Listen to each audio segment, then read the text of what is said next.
Honorable Chair. Next to me, we'll start with the CFO. Thank you, Honorable Chair.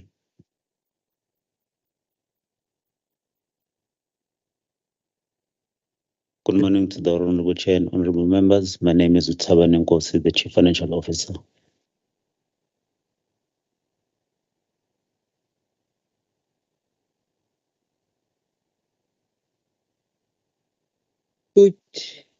Thank you. Good morning, Honorable Chair, Honorable Members, the MEC, HOD and colleagues. My name is Simanga Ngubo. I'm the Deputy Director General responsible for corporate services. That's the issues of governance. Thank you, Chair. Morning, Honorable Chair, Honorable Members, Honorable MEC, HOD and colleagues. My name is Cindy Zwane, Chief Director, Human Resource Management and Development. Thank you.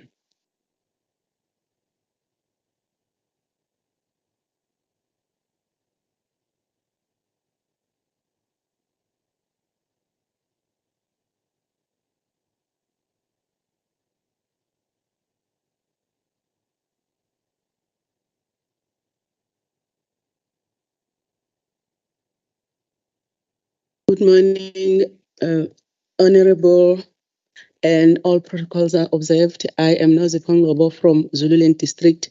I am the District Manager. Thank you.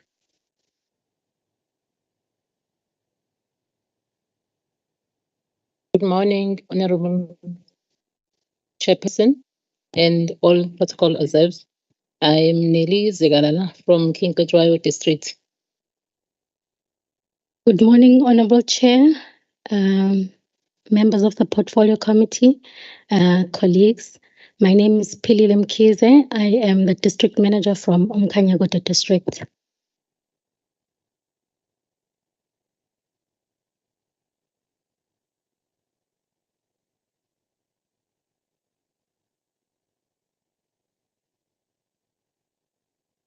Good morning, Honorable Chair. All protocols observed. Good morning, all colleagues. I am Adriana Lazarova, Acting Chief Director, Pietermaritzburg Region. Thank you.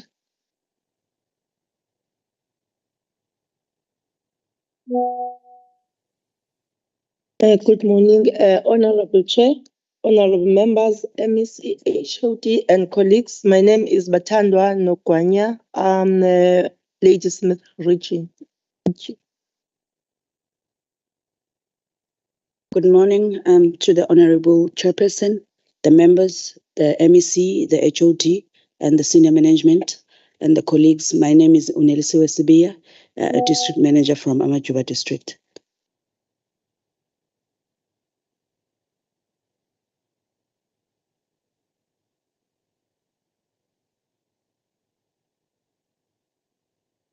Good morning, Honorable Chair, HOD, and the colleagues. My name is Nkosi from Uthugela District. I'm a District Manager there. Thank you.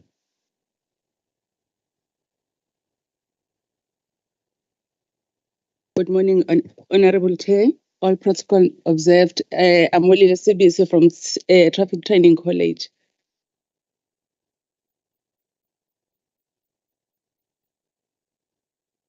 Good morning, Honorable Chair. Good morning to all members present here today, all protocols observed. This is Nongleba Mazibugo from Umhloti RTI.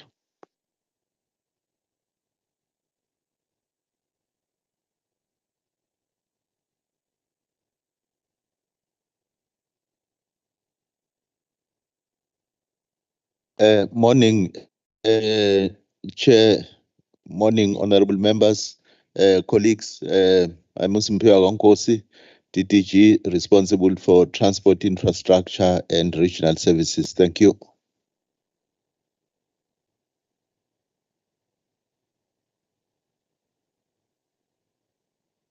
Ibingelele, Honorable Chair, honorable members, colleagues. Okhulumayo uKhumbwa kaSibiya, Director Construction Directorate under UTED's Head Office.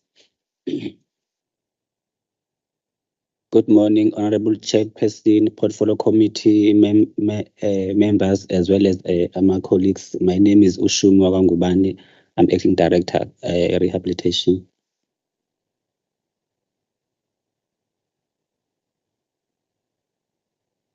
rehabilitation, road rehabilitation. Good morning, Honorable Chair, honorable members, MEC, HOD, and all colleagues. I'm Tholakale Tingswayo, acting Chief Director in Empangeni Region. Thank you. Thank you, Chair. Greetings to you and the honorable members. My name is uMzimkhulu. I'm responsible for Durban region, which comprises of Ilembe, eThekwini, and Oku. Thank you, Chair.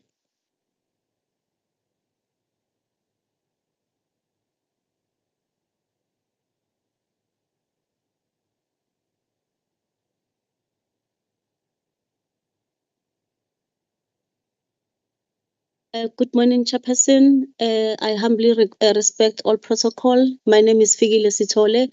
I'm the DDG for Transportation Services in the Department of Transport. Thank you.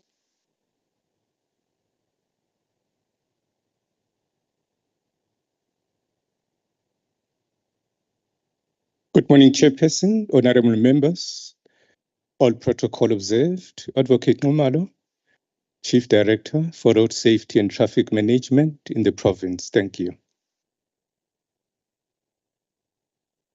Morning, Chair, honorable members, HOD and colleagues. My name is Victor Chetty, Director, Road Traffic Inspectorate, Head Office.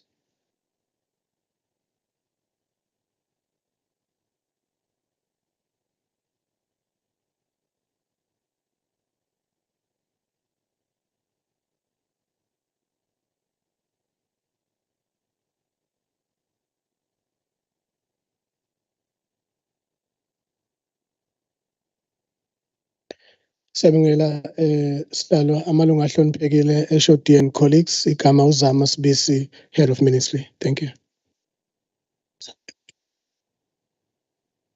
Greetings, Chair, honorable members and colleagues. My name is Kwazulu-Natal Potfolio, Director, Media Liaison and Public Relations. Yes, Chair. Director, Media Liaison and Public Relations.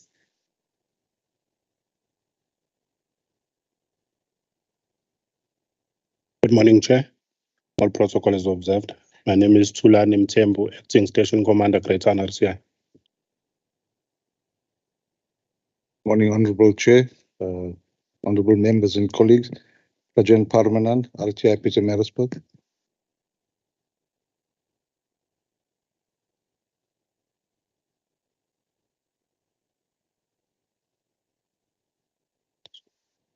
Pietermaritzburg. Sanibonani, igama nguSanele Luthuli, amuka uMzimkhulu RTI. Ngiyabonga.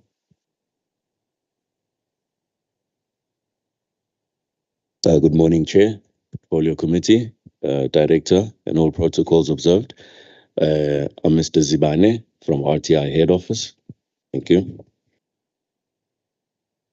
Good morning, Honorable Chair, Honorable Portfolio Committee members, colleagues. My name is Sean van der Bijl, the Acting Station Commander of RTI Newcastle. Good morning, Honorable Chairperson. My name is Bheki Zondi, Station Commander at Potchefstroom RTI. Good morning, Honorable Chair, HOD, honorable members, colleagues. My name is Mandla Mdletshe, Station Commander, RTI Pinetown. Good morning, Honorable Chairperson and all members present. This is Colin Griffiths from RTI in Dundee.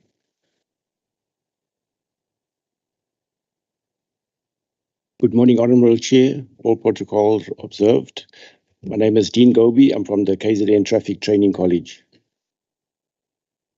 Good morning, Honorable Chair, all protocol observed. My name is Brendan Eckersley, Station Commander at Mtubatuba RCI. Morning, Honorable Chair. All protocol observed. Kelly Maraj, Station Commander, RTI Eshowe. Greetings, Honorable Chair. Greetings, members of the Portfolio Committee, HOD, and members. Raj Naidu from Ginslovo RTI Station Commander. Thank you. Greetings, Honorable Chair. All protocol observed. Ashley Maharaj, RTI Ulundi. Greetings, Chair and honorable members. Belinda Uchi, RTI Vryheid. Morning, Honorable Chair and all protocol observed. I'm Nadine Webb from RTI Midway. Morning, Honorable Chair. David Steele, Road Traffic Inspectorate, Ladysmith.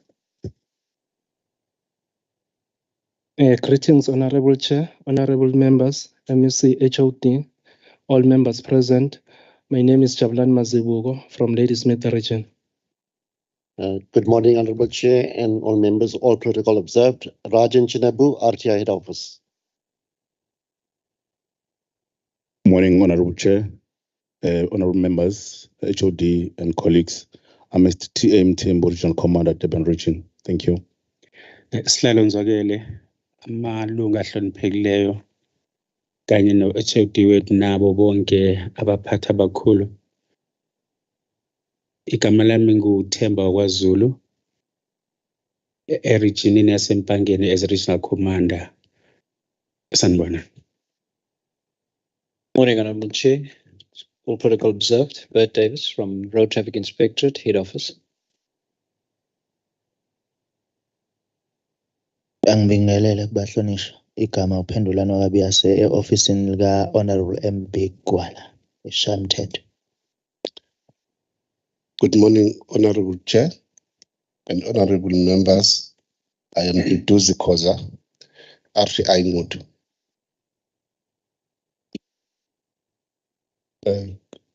Greetings, Honorable Chair, the MEC, Portfolio Committee, HOD, Directors, Senior Management of Transport. I'm Sipo Musa Nkosi Mdiniso from Jozeni RTI.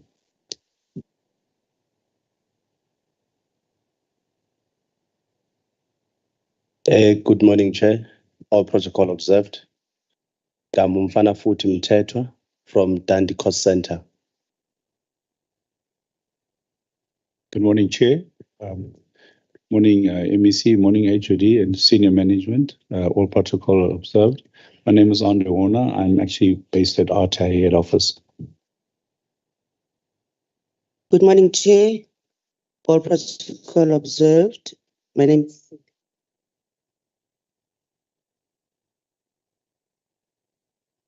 Sindem Singh, RTI Head Office.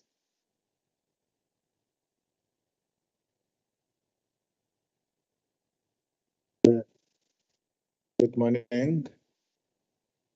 Khemare, Dumelang, Matekwan, Dalo, honorable members of the sitting, all senior managers of RTI and Department of Transport, and our colleagues. My name is Nkanyi Sogandlazi. I'm Station Commander of Mpangen RTI. Siyabonga. Good morning, Honorable Chair and all protocol observed. I am Simpiwe Mabizela, Ipopo RTI Station Commander. Good morning, Honorable Chair, honorable members of the committee, all protocols observed. I'm Lindwe Baba from KZN Traffic Training College. Good morning, Honorable Chair and all protocol observed. I'm Ms. Lindsay Naidu, RTI Winkelspruit. Honorable Chair, honorable members, principals, good morning, colleagues. My name is Patricia Mchache, Head Office.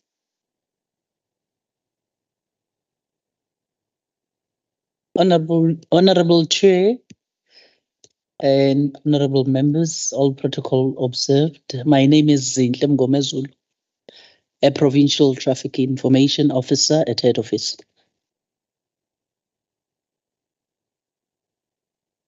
Ngibingelele sihlalo, ngibingelele kuwe namalunga onke esishayamithetho saKwaZulu-Natal. Ngibingelele kuza kwethu bonke. Igama lami nguVusi wakamthembu, isisebenzi sesishayamithetho saKwaZulu-Natal. Ngibonge sihlalo. Morning, Honorable Chairperson, honorable members, the HOD, senior management of department, senior management of the RTI, and all protocol observed. My name is Thembi Sontsele. I'm a senior legal advisor for KZN Legislature. Thank you, Honorable Chairperson. Ngibingelele sihlalo namalungu ahloniphekile no-MEC nozakwethu bonke. Igama lami nguThabo Kamsomi, oyi-Senior Researcher for the Portfolio Committee. Ngiyabonga sihlalo.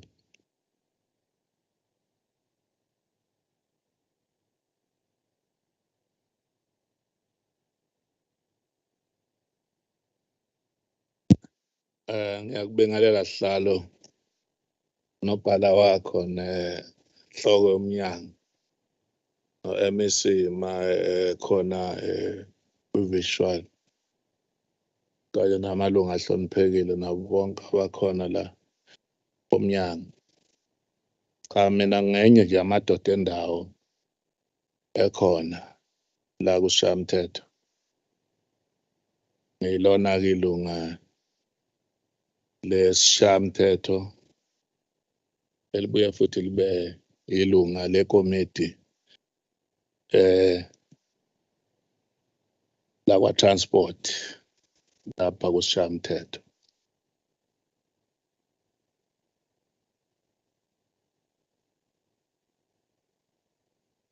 Sibonge, sibingelele sihlalo. Mhlawumbe ungahambi uzishuthu. Awu, ngibona sewucishile phela. Yeah. Yeah, yeah.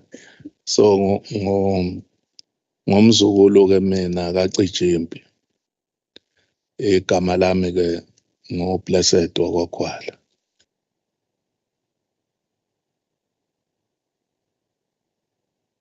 Awusamethula ngani lo sebenza office lakho ngalela. Phela ukhona uthi usebenza office la eMpikwana la. Awusitshela ngisize no PA nathi. Siyabonga kakhulu sihlalo. Sibingelele thimba lakho labasebenzi amalunga ubuholi bomnyango kanye nabo bonke abakhona siyanibingelela. Igama lami ngiyumondli wakachiliza emthwalo umekano makhanzana. Ngiyabonga.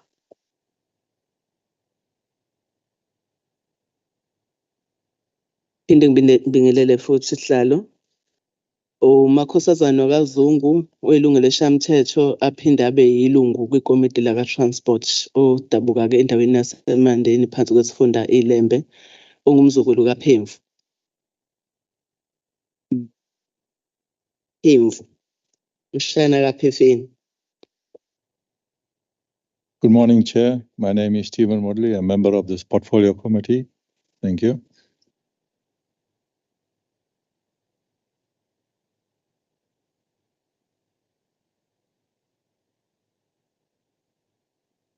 Ngibingelela sihlalo. Igama lami nguLungile wakwaDube, uCommittee Coordinator we-Portfolio Committee. Ngiyabonga. Nami igama lami nguVusimuzi kaDube. Ngiyaxolisa kube sengathi singixoxobele so nyamazana. Angixolise. Nezinye ibongo yikhona. La kwa transport sawubona baba uNkosi.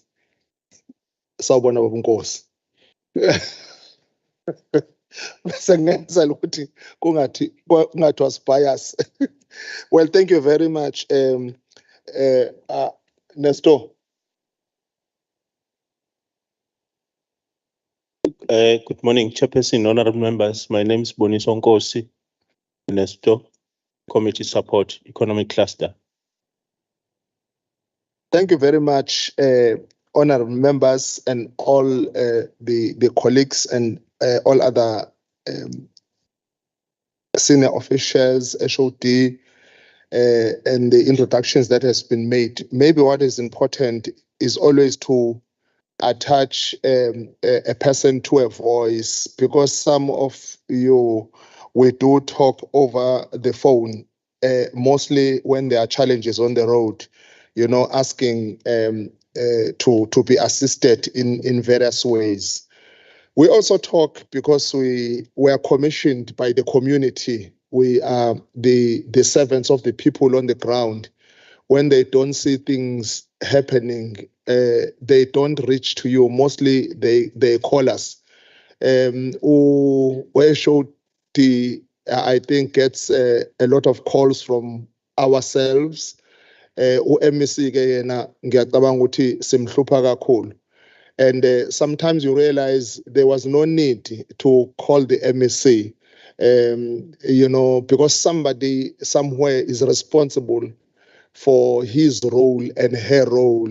So if work is done on the ground, it's always easy to know who to speak to.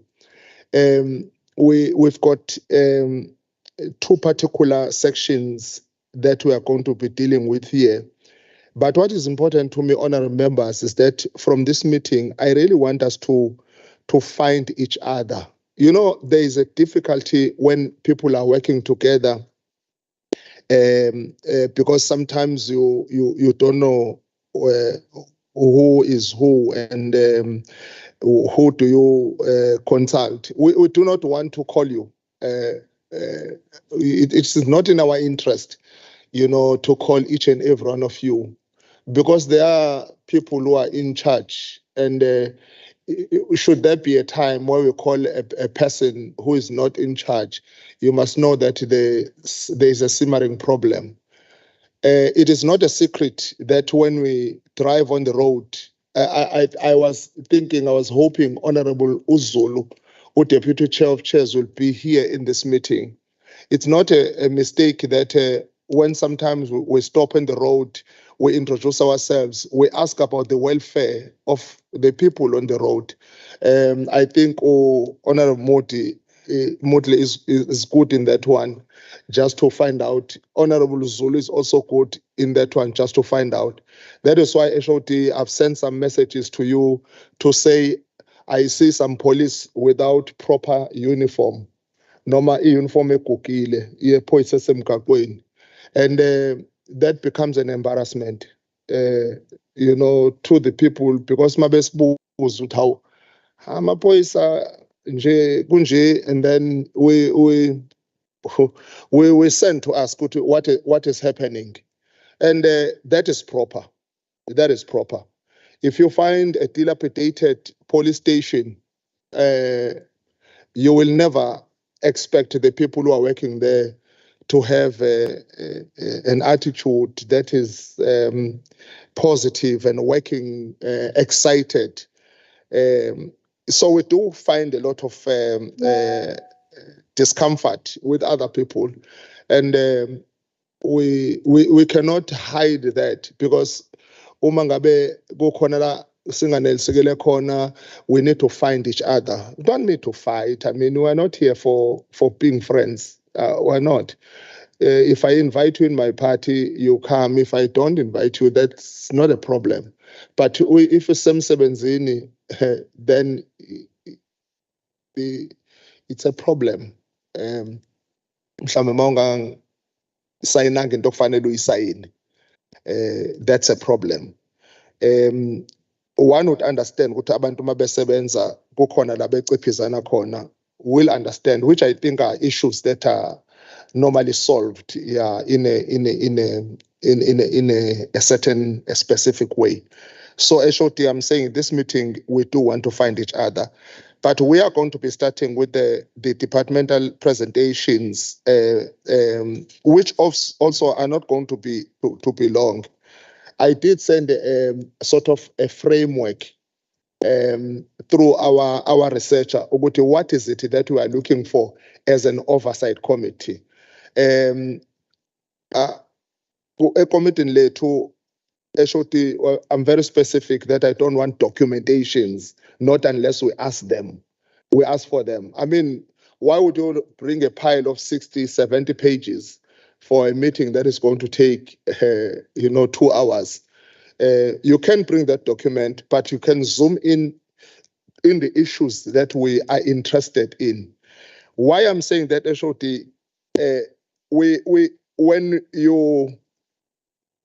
I think we are a department, besides human settlement and education, that is mostly judged when you look at service delivery. People are traveling on the road, they raise complaints all the time. I've got honorable members here who have been saying to me, Kantinenzanika transport, because they have sent me pictures of the roads that are damaged by floods and nothing has happened to them. They have sent me the potholes and nothing is done about them. Honorable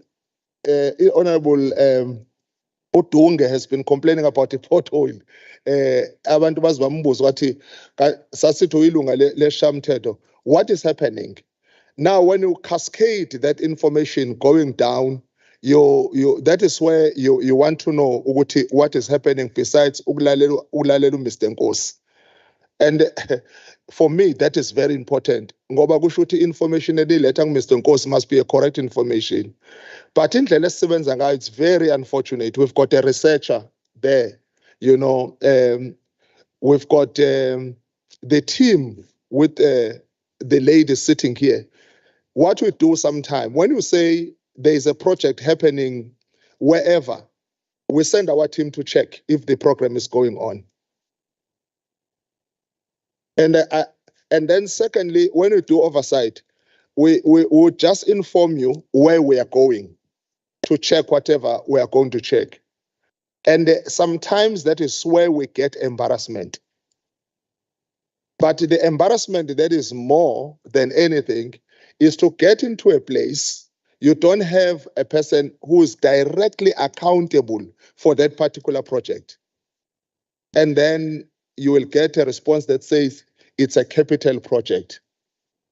If it is a capital project happening in our province, should we not know about anything about that? I mean, to me, that is practically weird. Even if it was a project, whatever, but our government has got 3 spheres, and we need to work like that. Councillor Wendaw must know what is happening. Nkosi Wendaw must know what is happening, and everybody must know. And as long as I sit here as a chairperson, I will phone Nkosi Wendaw to find out what is happening, because those are the people who have voted us as we are sitting here. There is no way ukuthi ngizoenda weni bese ngithi mina solalela ama officials. They have proven to us, Babu Nkosi, beyond reasonable doubt, ukuthi some of the things that are supposed to be happening on the ground are not happening, and it's a disappointment. Starting from the project, I will leave HOD to comment maybe at the end. Is that okay, Babu Mpela? You want to comment in the beginning? Okay. We have a project that we have been to, the project of Cabane Bridge.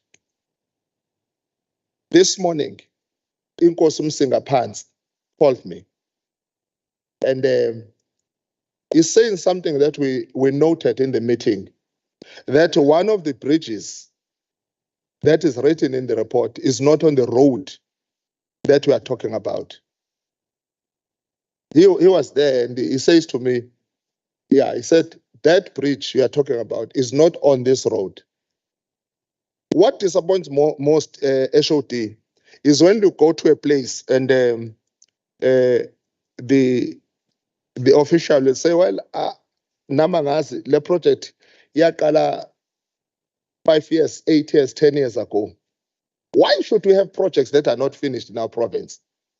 I had said to the researcher, write for me on the 6th sitting all the projects that we have done successfully, and write for me all the projects that we have had challenges on.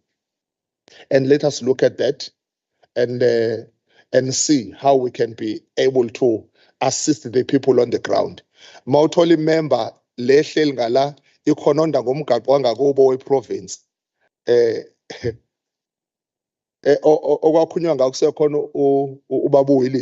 Then you become worried. So those are some of the matters that we are going to deal with. Lastly, we are not going to be looking at the whole province. Sithathe nje ama project ambalwa like yona Cabane Bridge, and then we look at Mboza, and then Wela, and then Mhlatuze, then uMzimkhulu. Only those projects that we are going to look at. What is happening there? And then when we have explained, we are then going to send our research again to check. The other thing is, kunama project, lama project esikhuluma ngawo, amanye uMEC men's speech, by the way, uMEC men's speech ekhuluma ngalawo ma project siyawalandelela ngoba uma ngabe ethi iproject ethize soyiqala siyiqede ngoba kuthiwe sizoyiqeda uma engasayiqedanga kusho ukuthi useqamba amanga eParliament sekufanele simbuze ukuthi uyithatha phi into engelona iqiniso ukuthi uzoyisho kwihouse. So that is why we are here today. Ngizodedela uHOD ukuze asithathe through lama report. Amanyawo, we don't need in depth, but we need to clean on that information. We'll do the rest on our own. Let me ask you, HOD, to comment before we get into Cabane River Bridge, uMzimkhulu local municipality. Thank you very much, Honorable Chair. I'm not sure, Honorable Chair, if item 3, you just left it on purpose, because I believe MEC is online just for opening remarks, because we are being led by him. So I'm not sure whether you would like to make some comments before your department start going through reports. Thank you very much. Thank you very much. We had indicated that when MEC is ready, we'll give him the opportunity to comment. Okay. MEC, Hlase? Honorable Chair, we will indicate when the MEC has joined. He has linked? No. Not as yet. Not as yet, Chair. Yeah, I indicated what MEC is not online, but as soon as he gets online, then we are going to allow him. I'm happy that he didn't pick up everything that I was saying. You see, there are things that I wouldn't like to say when the MEC is here. Tina, you see, Tina Njobasila, kahle kahle supporta yena. Sifuna ukubona ukuthi uyaphumelela. Isifuna ukuthi makuthiwa go to MEC wethu uthole clean audit, then we'll be excited. Not us, him. If there is anything that has got to happen, ezomenza ukuthi ashayine, sonke we're excited. If there is anything that is not going well, engenziwa uyena, yenziwe yinina, we will support him. Because he's the man othola mandate yokulida aletha uguquko empilweni zabantu. That is basically what he is doing, bringing change to the lives of the people. Thina sifuna ukubheka ukuthi lolo guquko afisa ukulibona lenzeka yini. Well, let me give you a short, and then we are going to proceed with our meeting, particularly Cabane Bridge. No, thank you very much, Esihlalo. No, indeed, Honorable Chair and honorable members, there are two parts into our agenda. There is one that talks to the infrastructure, which will then be led by Nkosi. That will include in the report, Chairperson and honorable members, Cabane River Bridge, UP8 of 3, Mboza Phongola River Bridge, and Wela River Bridge, Umhlabuyalingana River Bridge, uMzimkhulu River Bridge. I was going to propose that Honorable Chair, DDG Infrastructure, Nkosi covers all those items. And then once he has done with his report, if Stalo permits, obviously there will be questions. But after the questions, then there is a RTI report that will be led by UDDG Ustole, no Advocate Muma, no Director Chetty, which will deal with a number of matters that relates to RTI. That is what I was going to mention, Chair. If the Chair permits, I was going to hand over to UDDG Nkosi just to cover the whole infrastructure report, and we can engage, Chair. Thank you.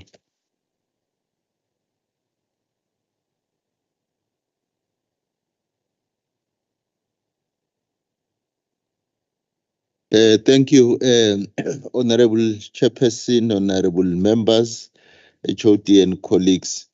The first project to take the members through is uMzimkhulu.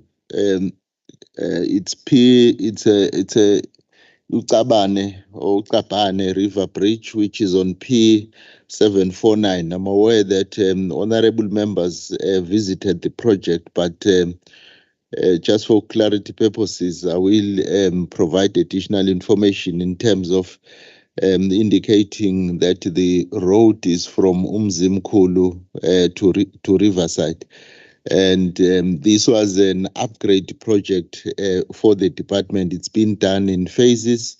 It was done from phase 1 up until phase 4, but Cabane River Bridge was not done, and ultimately a contractor was awarded, which was Umhlabuyalingana, and the contractor was introduced on site by uMEC on the 1st of July.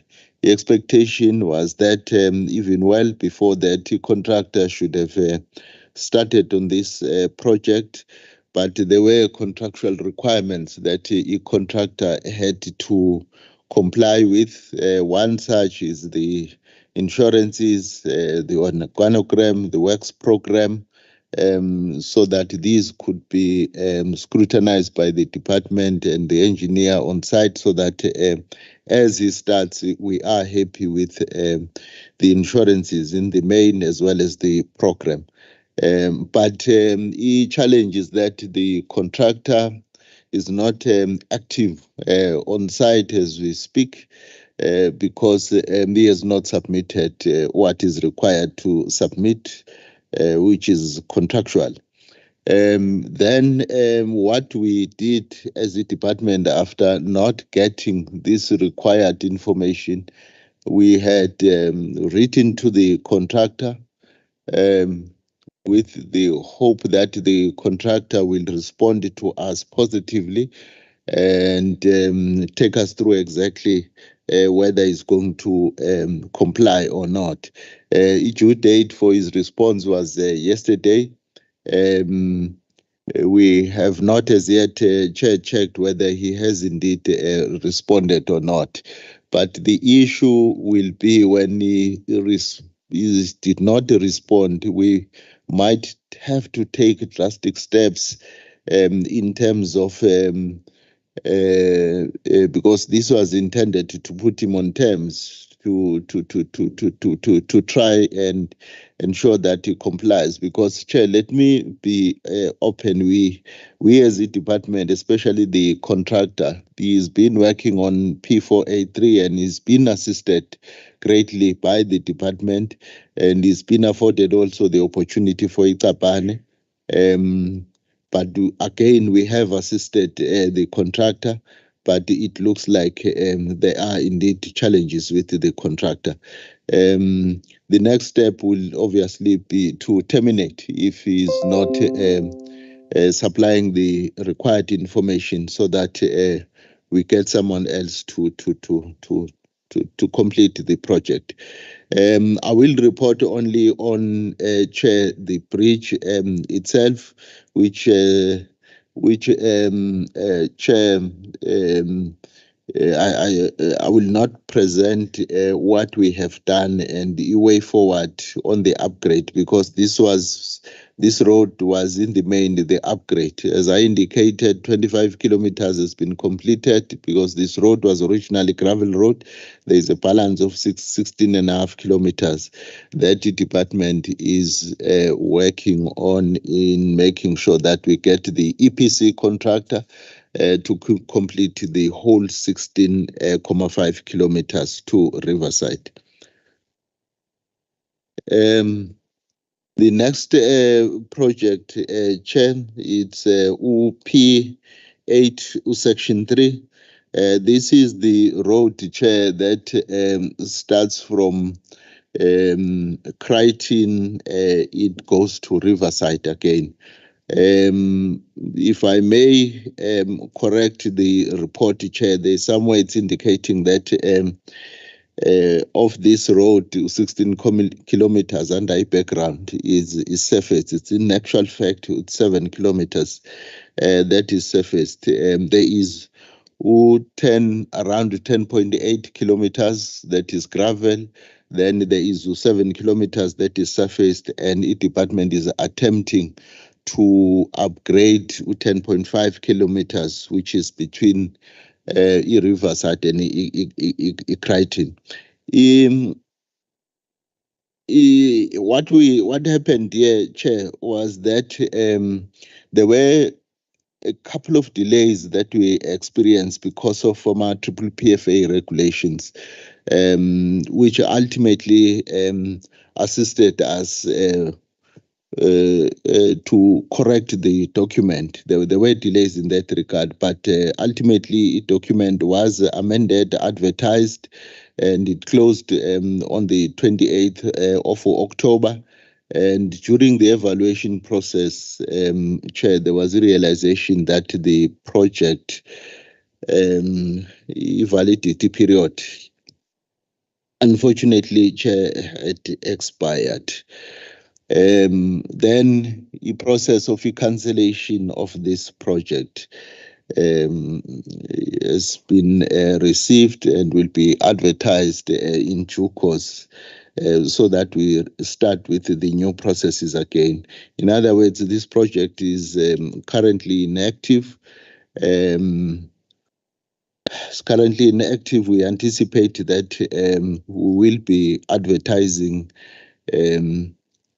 soon and get the contractor to start works hopefully around January 2024. That's the process that is in place as we speak and as we move forward. Unfortunately, Chair, it's one of those issues in the organization of expiry of validity, but the processes of consequence management in this regard are being handled in the office of the CFO to deal with those challenges. The next project, Chair, to report on, it's under ONDZ.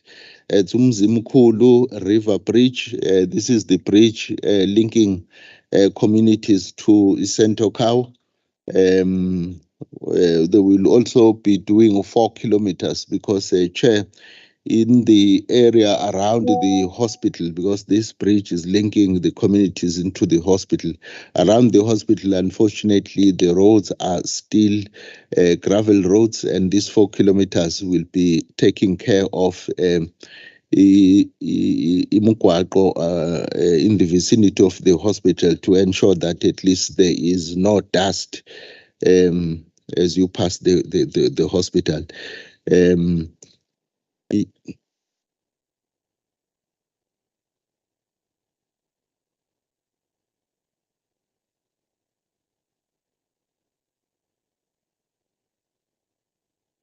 uMzimkhulu River Bridge in Sentokau, it's slide number 10, Chair. Actually, Baba Nkosi, there is a reason why our agenda is set the way it is set. There is a reason why we look at 4.1, 4.2, and then we put engagement and responses. I think the other members will guide me on this one. Because when we went to this place, Cabane, we were told it's Cabane. We encountered challenges. One thing that I did say in that meeting, and I will repeat here, the cancellation of the contract does not excite us at all. It doesn't. In fact, it seriously disappoints us to cancel a contract. And you ask yourself a question, Guti, is there a mechanism ukuthi umuntu masimnika umsebenzi simnikeze support ayidingayo? We cannot allow a situation when you say black men are on your own. We cannot allow that, Babu Nkosi. We cannot allow ukuthi njalo kuzohlala cancel ama-project ngoba sikwazi ukusiza abantu bakithi when there is a staff. You know, eCabane, I did ask Babu Nkosi, you send us somebody who's not here. And embarrassingly, I wanted to ask this guy and say to him, what portfolio are you holding in the office? Because for me, that is important. Ukuthi uma sekwi project, nisithathe serious. You cannot send somebody who cannot make a decision. And the first thing that he does, he takes the paper, he reads for us what we know. I mean, phambi kwamakhosi, phambi kwemeya, uthatha iphepha uzosifundela. No, that information is nayo. Sesi on the ground. Si appraise ukuthi kwenzekani la njengoba kuthule kungenzeki lutho. We ask the second person in charge, even the district director. District director is not there. She was not there. And I asked, who did she send? Nobody. I mean, then we come to this meeting, we say, Babu Nkosi account. Accountela abantu abangenza umsebenzi wabo. Because one guy was there, said to us, the same thing. He said, no, this is a iliphu ulwazi now, day to day, who's working here, monitor to see what is happening. It seems like he has never been there, and he even smiled when he said, if all these things are not supplied, we'll cancel the contract. I was very angry. Why would you smile on destroying the life of a person? We are destroying the lives of the community. Nkosi excited. Lela bridge bathi sekufa abantu kulo. Kunedumbu ezangcwatshwa. Thina njengohulumeni sithi thina leli bridge sekuphela u3-5 years lingakhiwe alizokwakhiwa for another 3-5 years. And that is rendering us useless. Not because of MEC, not because of HOD, probably not because of you, Babu Nkosi. Unfortunately, the buck stops with you. But what is happening on the ground? How do we monitor? If a person who's in charge of the district is not there, does not send any senior officer to account to us, you are sending us there to the street to do what? Why was she not there? Why did she not send somebody who's second in charge? And she's here. She can answer. Did she know? Does she know about this project?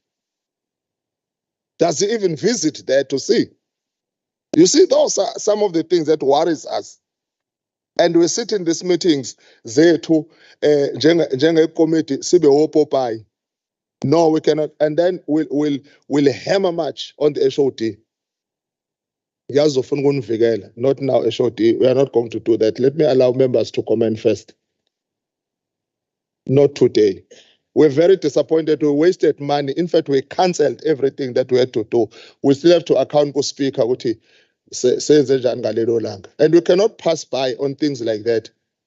You see, we take one thing and make an example. One thing, I'm a project anga 7, we'll take one. And you must follow all wrong. What was more disappointing, must have report sifunde. I'm a data wrong. How do you say ukuthi into receiver ngazi yolungiswa ngo2024 blah blah blah in the same project? I mean, I even asked these guys, is it my failure of understanding English or what? Ngicela ningifundise kahle le document ukuthi ithini. It was cut and paste. And we cannot use.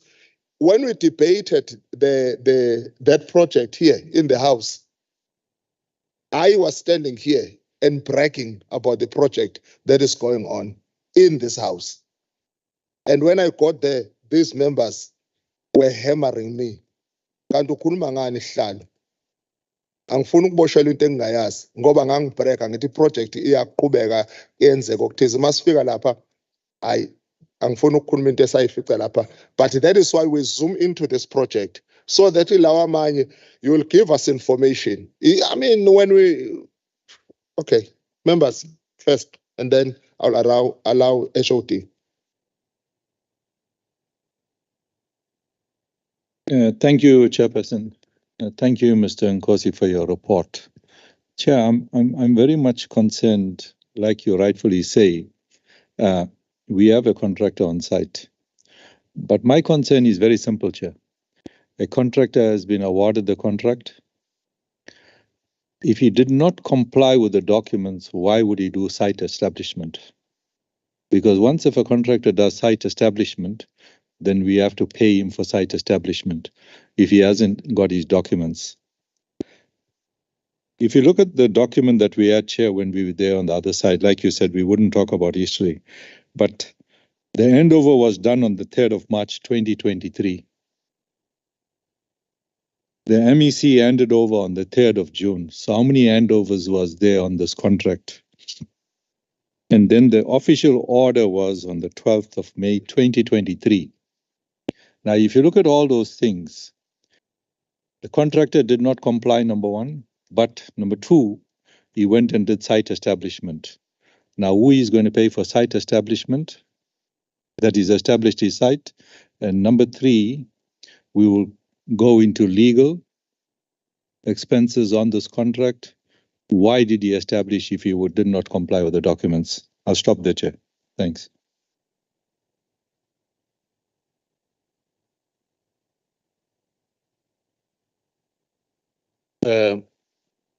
I've greeted all the chairperson and everybody who are in the meeting, but I concur with the sentiments that have been expressed by the chairperson. I also wish to add so that when responses are delivered by members from the department, then we can hear, because there are also other areas which we need to point out. The last time I checked, P73, P112, and P113 in Umhlabuyalingana local municipality. The P73 in Hlomuka started in 2010, but only 7.7 kilometers have been completed instead of 22.7 kilometers. I'm supporting what you have just said. Then you go to P112, known as Nomakele, which is 14 kilometers, was budgeted for 10 million or 10.724 million some time back, but now has increased to 202.38 million. The duration plan was 6 years. So you ask yourself whether is there anything that is happening. So I'm just adding to the challenges that you have actually mentioned, Chairperson, so that when they give us responses, then we'll be able to understand, particularly because people on the ground do ask these questions. I thank you, Chairperson.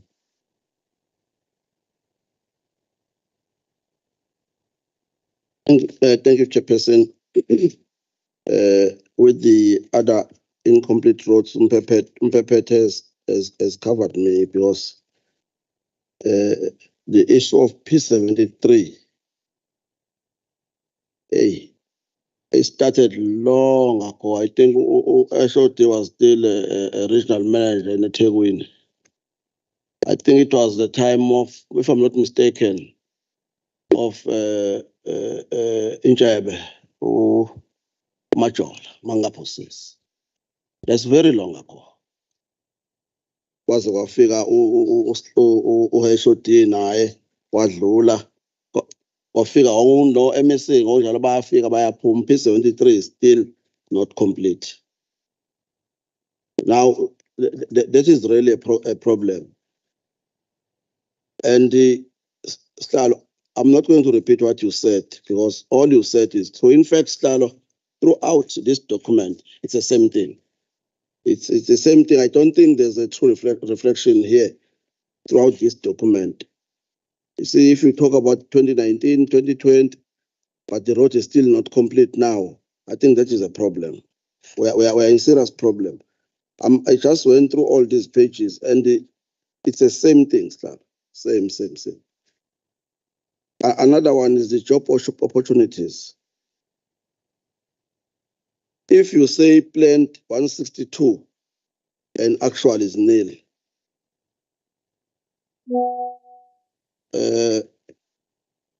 45 actual is nil. On that one, I'm not sure if how far true is that. It's 52. I am not sure if that is true. I don't think so. 56, 44, lapha uMboza Phongola.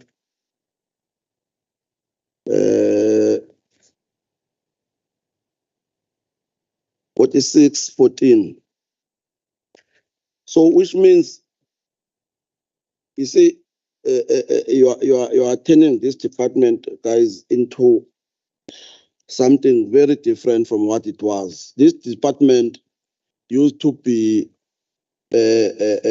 one department which can contribute in fighting poverty more than all other departments. This department. They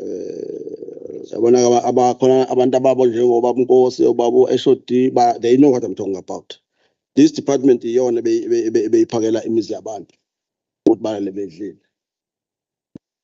because even if you look at the Zibambele program, it's not doing well.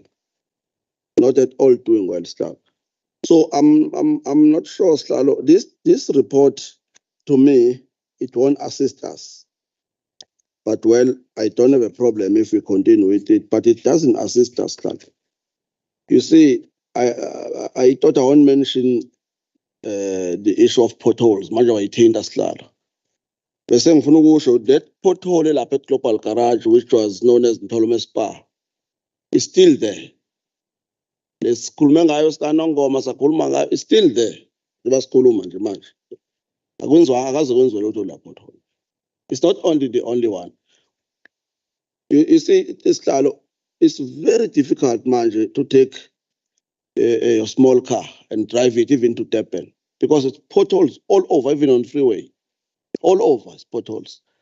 There was once a program launched for potholes. Whereas after that program, to be honest with you, I haven't seen not even one contractor fixing potholes on the road. But I haven't seen it in Ghana. It's a serious problem, Slalo. And I'm worried about report, Slalo. If you try report it into 80%, nothing has been done. That's worrying, guys. You see, I can. Tina, as politicians, that is where we are criticized by people. Tina, all of us, we are different parties, but all of us, we are going to campaign. We need service delivery, all of us, because when you go to people, you must tell them what you've done, irrespective of your affiliation. Because I equal a politician and I think service delivery band, because that is where he'll be at least voted in. Nina, you are always there. You don't have a problem. You are always there. So, Slalo, I like your tone when you speak about these problems, but I'm just telling you that this report, throughout it tells you the same thing like the first one. Unfortunately, we didn't visit the other ones. I don't know if we're going to take about a week going oversight in all these projects. Even if there are 50, we go and see them, all of them. And now we're calling as Mali as that. Thank you. ngibonge Hlanga. My honorable members have raised all questions. Nginombuzo nje owodwa nje mhlawumbe ozusala. Mhlawumbe uqala ngiqale ngibonge okungconywana. I see that in Durban we have uMzimkhulu Sithole, who's also responsible for iLembe. Ngenhlanhla ngike ngakhuluma naye ukuthi akukathathe nje akahambele ayibukele yena nje ngokweLembe. Ukuthi kumkanjani ngokwaseMandeni in particular, the place that is supposed to be an investor free place ngoba inenakhuzana inenqalazinde lapha kaSithebe industrial hub. uSithebe okukhulu ngisho ukungena kuwo. So ngifisa nje ukumamukela ngokukhethekile. Ngimemukela nje hlalo ngoba ngiqala ukumbona namhlanje bengazi ukuthi ukhona la kuleli committee. So ngimazela esawumsebenzi wasebakaDukuza. Siyathemba ukuthi einkingeni zethu yes ngiyamazi esasebenza kaDukuza infrastructure director. Yes.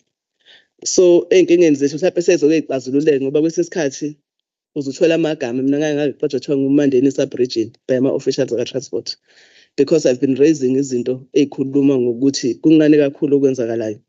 Ngokubuka kwami ukukhuluma kahle ngoba I move around the province. Ngaze ngisho ama-towns amancane angaphansi ngisho kwethu kodwa uthola ukuthi ngokwenqalasizinda yakhona kuyaba ngonyana. Akufani-ke ngakithi uma ngabe ngibuka-ke imigwaqo kuyazana ukuthi ama-pothole avaleke ngokwasemandeni. Kodwa lo yamgwaqo lengangikhale ngawo ngisakhala ngawo namanje awukho. Ulokhu amakulo 3 kilometer owagcina ubaba uWelisi. Ngifisa-ke kodwa hlala ukuba nombuzo nje owodwa. Sesireze zonke lezi nkinga ezirezwayo ukuthi in terms of corrective measures against the people that are not doing that which they are expected to do. Kanjani mhlawumbe umnyango uyazenza yini izinto ezinjengalezo. Ngikhuluma ngalokhu ngoba ngiyazi ukuthi there's no institution or there's no workplace engenayo i-code of conduct ekubekana noma stipulateayo ukuthi umuntu bangabe ngakwenza ukuthi yini esuke imfanele, so that we avoid ukuthi siqhamuke sifike la njalo silamente ngento eyodwa hlele sikhala into eyodwa kodwa kungabonakala ukuthi kukhona into ecorrecta lezo zimo ezinye zazo zenziwa deliberately just because sikhala ngakho. Then what happens? Shuthi kuyafana sizokhala sikhulume then bazokwenzana, yebo into engizama uyichaza ukuthi mhlawumbe kukhona yini department ekwenzayo, and bangabe kukhona okwenzakala bese ngicela ukuthi mhlawumbe kwikomiti elandelayo mhlawumbe sithola ukuthi uhamba kanjani lezo zimo njengalezo zokuqondiswa kwegwegwe lapha engahambi khona kahle. That's a submission that I want to make. Ngiyabonga.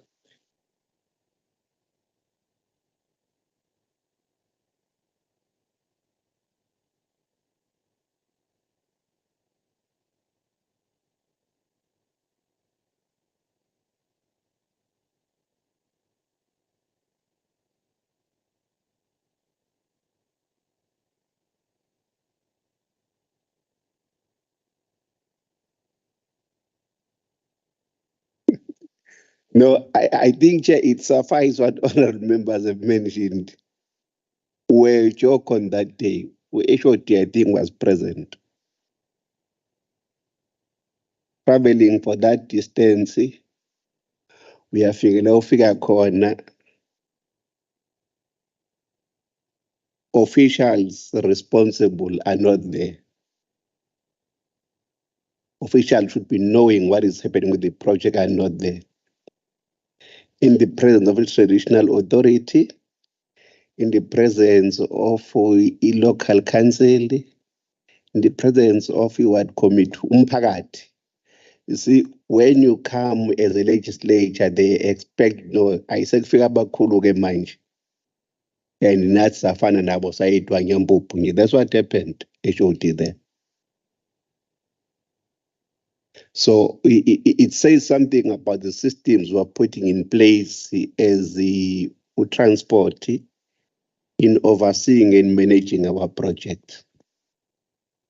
Are there such systems in place in monitoring our projects, the timelines thereof, so that if there are any challenges, those who are in the higher structures can identify those gaps. Because to me, it said that we have a project, you launch it, then siqedile ngayo, siyobona ngayo either process soyivula noma yini, but there are no systems in place of monitoring the projects we are undertaking. Because if there were such systems, we would have anticipated the problem even before we could arrive there. We would not been taken by surprise as we arrive on site. So I think it's one issue, Chair, we must focus on the portfolio moving forward, that on this project, let us have clear processes and systems of monitoring, because seemingly if they are there are loopholes. If they are there, those who are responsible are not doing their duties. And the HOD and the team must tell us what are they doing in regard to such individuals where they're failing on their responsibilities. Thanks. All right, thank you. Honorable Ntombela, thank you very much. You came when we have introduced honorable members. We also have two honorable members, Honorable James Ngumalo, no Honorable Hussein, who are joining us online. When the MSC is around, you will indicate to us, Hlase. Yes, Honorable Hussein. Thank you. Thank you, Chair. It's a pity, actually, that the HOD was not there on the day of that oversight, Chair, as you would recognize that all the members were actually quite upset when we had received a lack of reporting on that day. And, you know, the HOD, sometimes he gets angry when we criticize his department, but, you know, there is good reason for it. And I just wish that he would take this and build on it and try and repair the cracks in the department. So that presentation that was actually handed to us on that day also had information for 2024 of a contractor, and in advance we were already informed that that contractor was not SARS compliant. And as well as the current contractor that they were going to dismiss in a few days that was also not SARS compliant. Now, Chair, that's alone very concerning. Because when the contract is handed over from the from BAC to then be awarded, all those checks should have been done before the awarding of a contract. Now you're giving a contractor an award who's obviously clearly not in compliance, firstly. Secondly, you're not even sure if he has the correct CIBD grading, because we were told that this contractor had a grade 7, and I think they needed a grade 9 for this contract. So everything with regards to the questioning and on that day of that oversight was just going wrong. And it was so unfortunate that we did not have the relevant officials to respond to us. So you were correct, Chair, in that that oversight was actually a wasted effort. I'm hoping, Chair, that the HOD will take this into consideration and fix this now, because as well as, you know, there are contracts being awarded to contractors who, firstly, they are setting them up for failure because they don't qualify. Secondly, there is no proper oversight and management that is done from the side of the officials to make sure that there is proper compliance even after the contract is awarded. So those are things that I'm hoping that the HOD will give us some positive reply in that. We're coming to the end of our term, and this has been going on from the beginning of our term, Chair. So nothing has actually changed or progressed. So if we can get some positive feedback from the HOD in terms of what his turnaround strategy is going to be, because remember, this is affecting service delivery on the ground. The poorest of the poor are the ones that are suffering the most because they are not getting access to the services that they deserve. So I will leave it there for now, Chair. Thanks. Okay, Honorable Dusen, thank you very much. Honorable Ngumalo? Okay, greetings, Honorable Chairperson. Greetings, Honorable Chairperson Gwagele. Greetings to all members, HOD and officials. Chairperson, let me say that, in fact, you have said a mouthful with the addition of other oral members. Maybe the only thing that I can just raise, which is an addition to our consent. is to say that if, for instance, Mr. Nkosi says that the contractor, if the contractor is not actually doing its work, the department will be forced to cancel the contract. The problem with that, Chairperson, is that is like we are postponing the problem because each time there are heavy rains in that particular community, the people from that area have a challenge of access because they can't actually cross that bridge because it is still not yet constructed. But the problem is that if now we are further actually postponing the problem by cancellation of the contract, it means people there, they are still going to be stuck with this particular problem. So therefore, the issue is what is the problem with the contract to start its work?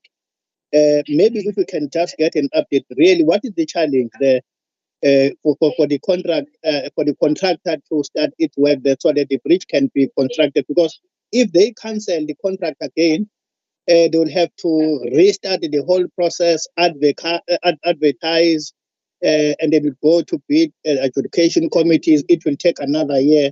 It means this bridge will actually finish around 2025, 2026, instead of this bridge being finished by the end of next year, 2024, as per the contractual agreement. That is my concern, Chairperson. Other than that, I'm largely covered by yourselves and other honourable members. Yabo. Oh, okay, thank you very much, honourable members. Let me remind you, HOD, Mr. Nkosi, the FIS that we are talking about, these projects were announced by Honourable MSc Nkonyeni on the 2021-22 budget. And that is why we had to follow them, because, you know, they were audited on that one. So I do not know. And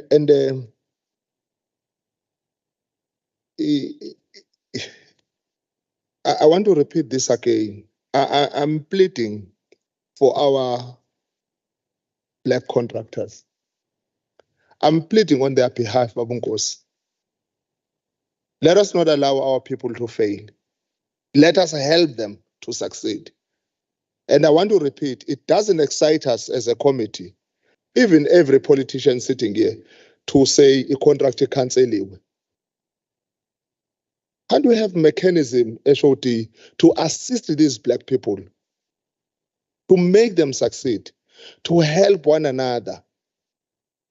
I'm very biased on that one. Instead of ukuthi sihlele meeting in sobheka izinto ezikhanselwayo.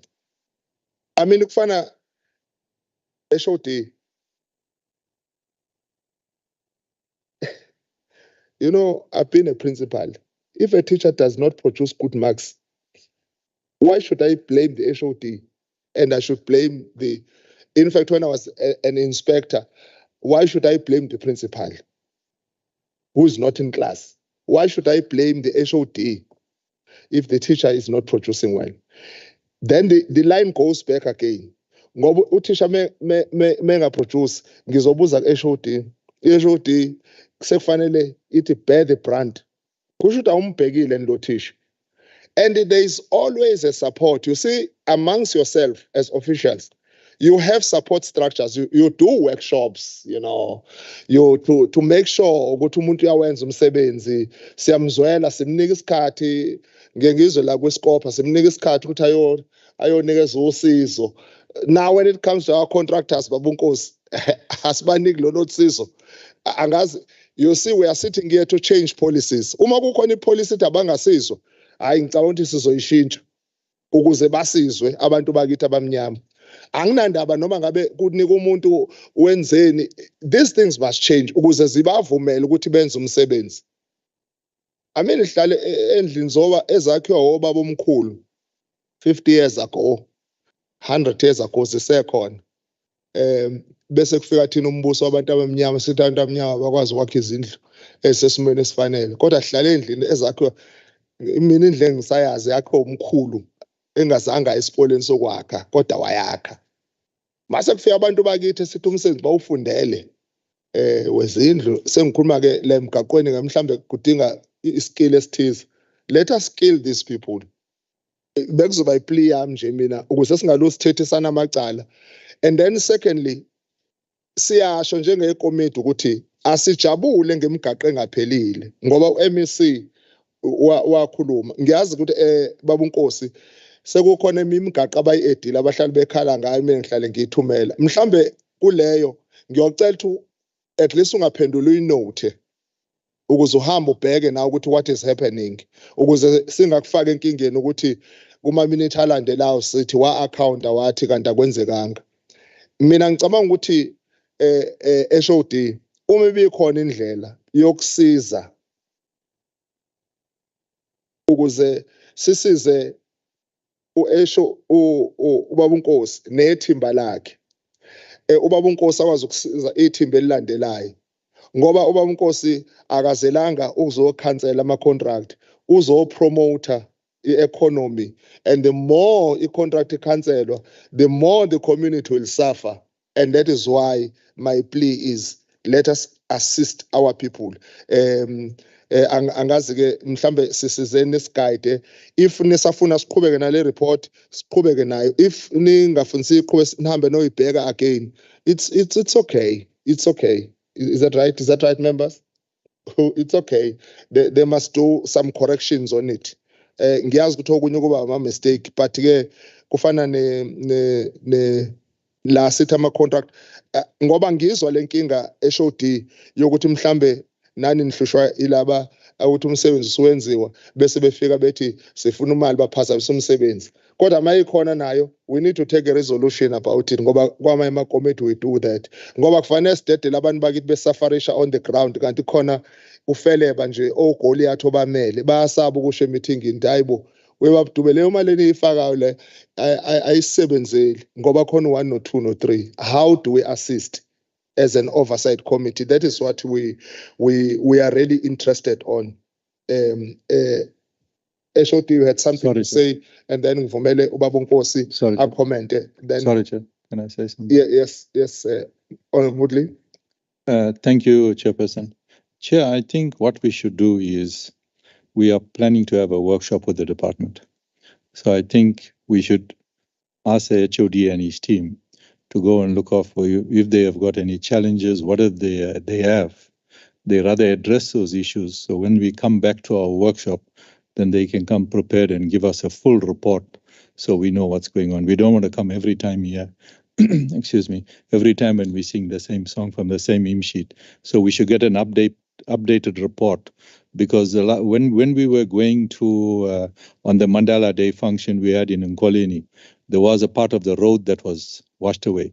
There were no safety precautions and signs, so I had to phone Mr. Nkosi and get some numbers to do that. I think so we have many challenges, but I think they should come up with a full report in the next workshop, then we can discuss this completely. Thank you, Chair. Okay. HOD? No, thank you very much, Honorable Chair and all members. One appreciates the comments from the honorable members, and also indeed their observations are quite correct. And also indeed we note and we take serious what the honorable members have raised. But honorable members, what I'm going to comment on, it's not the intention of defending. It's just because if I defend Slalo, I'll definitely not be doing justice, and probably I'll also be misleading the honorable members, because indeed we do need help. Where I will then start with honorable members is that definitely there is an observation, Honorable Chair, of contractors failing. It's not localized within Department of Transport. We had even engaged at a level of cohort, which is a committee of the HODs, and also other HODs from human settlements. They're experiencing the same. There are houses that are not completed. I remember 2 weeks ago, I was at Ward 4 at Camperdown, and even councillor there was just complaining to say, look, these are projects you would award the contractor would indeed promise, correctly so, award and tick all the boxes for a contractor to do the work. And then he will do 3-4 houses and then it disappears. And also Public Works is experiencing exactly the same. And also is not unique as well within Department of Transport. We're starting to experience exactly the same.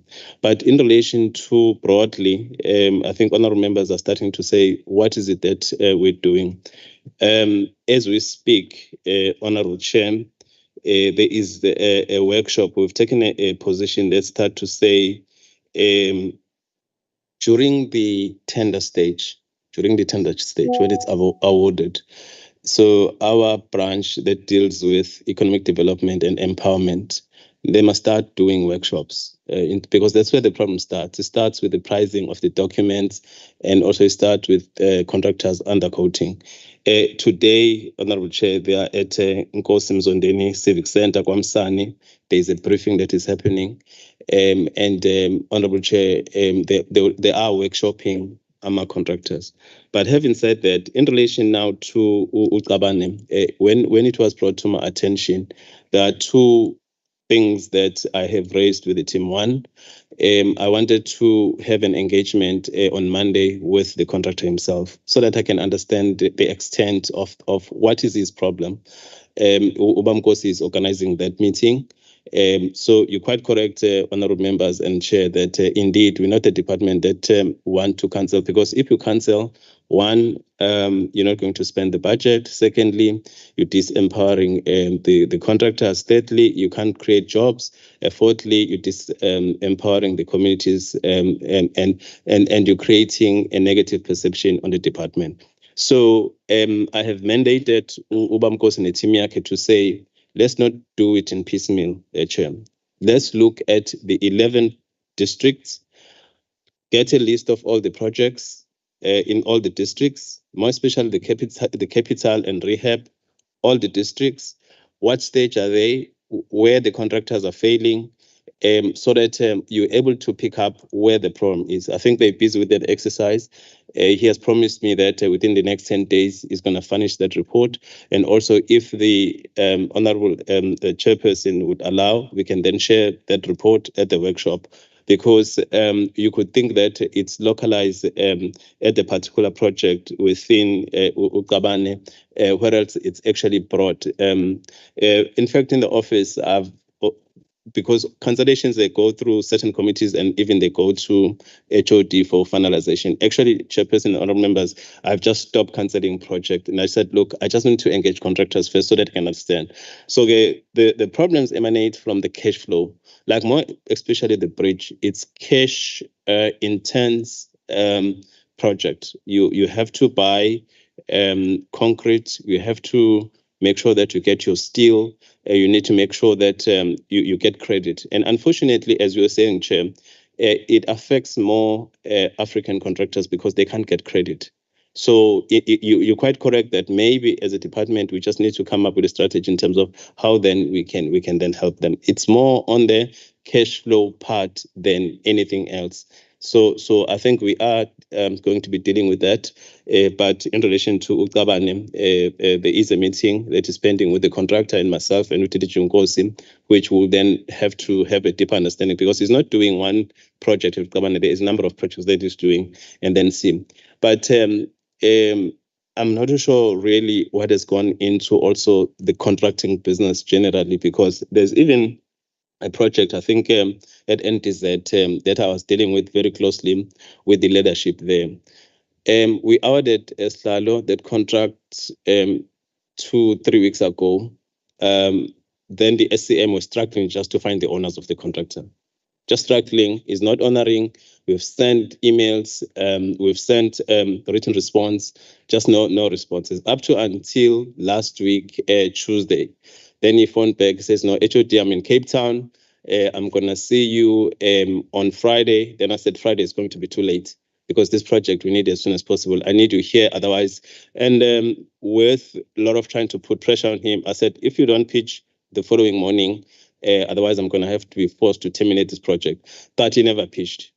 Even today, we even struggling to get him. So you got now communities that are expecting the service delivery, but the contractor is not there. But we will definitely continue to try our best to make sure that we assist these contractors. But indeed, I think on our side, Chairperson, is just that we acknowledge there is a problem, because if we don't accept that there is a problem in terms of generally in the province and also in the country that we are having a problem with the performance of contractors, I think I would be misleading this House. So it definitely needs something bigger than us.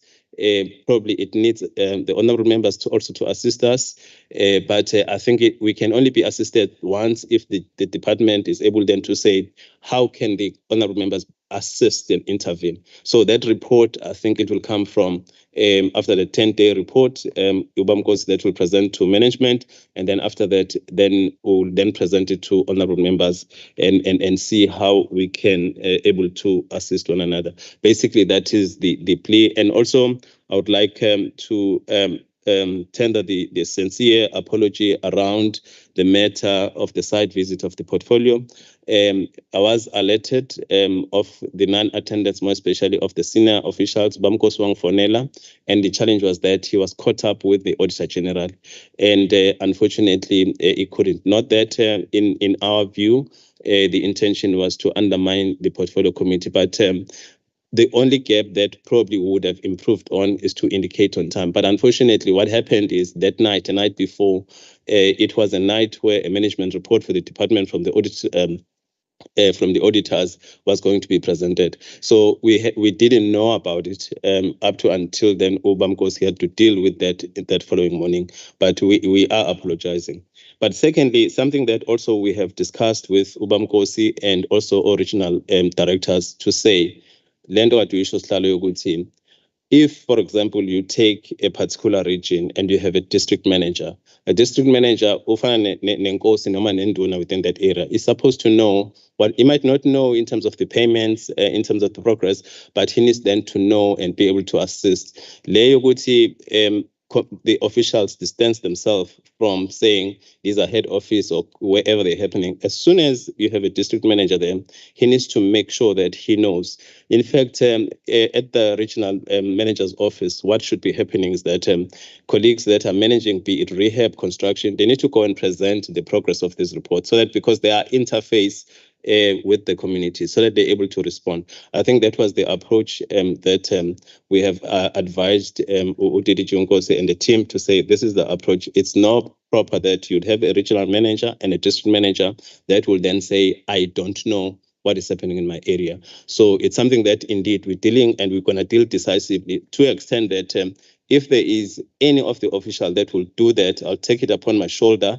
And if honorable members would phone me, and indeed there will be consequence management, because it's something that we take seriously, that the officials at the district, they need to know what's happening within this district so that they can provide support and provide information.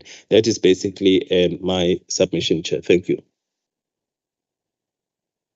Yeah, no, anything? Honorable members? Yeah, no, thank you. Sabongana, a commitment by the HOD. I just want to check whether it's that related to P123 that was supposed to be done there at NTZ. I think like a month ago, probably. They should have come and I'm not so sure whether they're going to elect a steering committee or what. But but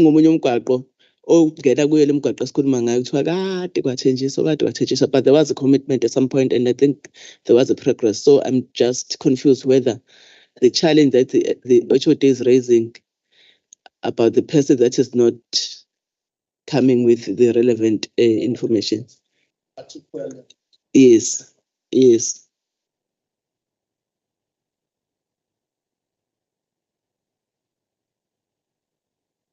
No, thank you very much. I think it's P287, 487. Kumbu can come in because we had a meeting yesterday. Can you assist with the number? Again with the members, in connection with the question on NTZ project, it's P419, where we had a discussion with the stakeholders on a progress where HOD was trying to get hold of a contractor P123, we do have a supplier that has been appointed to ACA. We did establish a PLC to start the progress. So there is a progress now on the project. Thanks, Chair. Okay. Thank you, Chairperson. Thank you, HOD, for your report. Chair, I think we should take a resolution on this matter and then we move forward to the next one, because I think we should continue, because I think we rather take a resolution on what the HOD has said and we move on to the next matter. Thank you, Chair. Okay. Nkosi.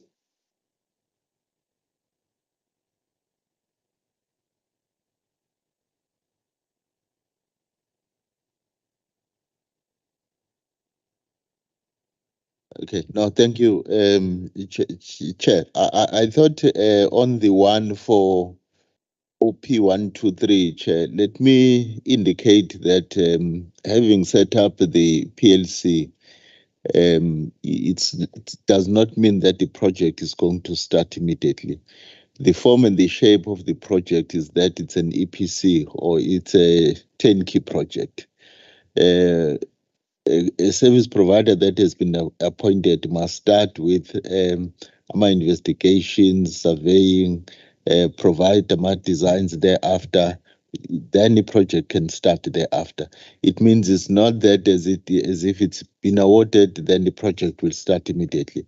They'll still have to a design done, which might take 6 months, longer than that, then the construction can start thereafter. I'm wanting to say that, Chair, because it mustn't be like a project has been awarded, why is it not starting again? There's these processes that must still come through. Thank you. I think, HOD, you have said it mouthfully. You know, in terms of turnaround strategy, I think we can resolve as a committee that we are honestly happy about that. I will plead with the HOD, Mr. Nkosi, and the team. Whenever we do a site visit, oversight, would you send somebody who is in charge or responsible rather than you? I wonder why Dr. Kumbusbiya has not been sent. Umungekho wena. Ngiyazibuza nje. Obviously, nangu no Mr. Shumi Ngubane. You know, these are the people who will assist us. One has not been able to look at Peter Marisbeck. We have not met Adriana, neither the team, Lady Smith. We only met Batanda when we were doing public, what was it? Public hearing. And we also met Ms. Tingiswayo when we were doing public hearing. But I must say, Uguti, we have never had a problem, Babu Nkosi, in all the projects that we have done in Bangin. We have found her to be there and she has accounted. Unfortunately, Lady Smith will spend a little time with the Ms. Batando. So it was not. Anganoma kwenza ukuthi ikomiti kusho ukuthi asikayihambeli imigaqo yethu province or district singabazi, and it's very bad. It's very bad. Nokuthi kusho ukuthi mhlambe sicheme ngasasayidini elilodwa yini. Kanjalo Mr. Shumi Ngubane, you have been given a serious task of rehabilitation and reseal. Hey, that's a serious one. You know, I think in one or the other, visibility, we are very happy to have call center people because we don't want to bully anybody. You must understand, we don't. When I give a call, I'm not bullying anybody. I'm just asking what is happening. You know, the reason why we ask is because people are asking. And uyabona le information osinika yona baba Nkosi usazobe usinike mase senze workshop. Ngoba i-challenge yethu ukuthi sisuke sibe exposed kwezinye indawo bese siba nomcabango ukuthi nakithi kube kuyenzeka. Sasho ukuthi ngephutha sahambela e-Egypt. You know, the government yakhona does not operate like us, but it's modern, it's in Africa. And we visited ama project akhona baba Nkosi. They told us, it sounds like a dream. They said to us, it's given 40 kilometers. 40 kilometers must be finished how long? 52 days. But to 3 months, plus 5 bridges in 5 weeks. Kwazakala njengephupho sathi ake sihambe soyibonela lemhlolo enikhuluma ngayo. Now obviously you see Egypt, we saw a place where they are cutting a mountain, but abakwazi ukuthi izo waste into kwakhe ibridge ngoba whatever kilometers, more than 3-5 kilometers, then they cut. When we got there, they were cutting that mountain, the technology up. And then when they were building, and then I'm asking this road, ukuthi lo mgaqweni wakhayo njengoba nithi uzothatha insuku ezincane kangaka, bathi bona sinikezwe guarantee, sewunikeza guarantee ka 100 years. About 150. Angazi noma besikhohlisa ngoba nathi sabuya sishaqekile nje uthi hayi ikhonto enjalo emhlabeni anisitshengisa ukuthi nenzani. Hayi basitshengisa kathi hayi uma ngase nathi you see i-problem nje clear by razor eShowD ukuthi asinazi ne-South African fan decide ukuthi nizokwakha umgaqo bese niba ne-red tape ephakathi nendawo yabantu abawu-70 okufanele udlule kubona ngaphambi kokwakha umgaqo. I mean, you don't understand that. Upresident useshilo basho kanje bathi upresident useshilo wathi hambani no improve i-community ethize. Nina nje ama-officials nani bopolitiki nizo-debate leyo nto yini eni-debate-ayo. Kwasho kukhona naye opposition eyayikhona wathi upresident uthi naye imali ikhona nanku umgaqo wakheni bese no-debater.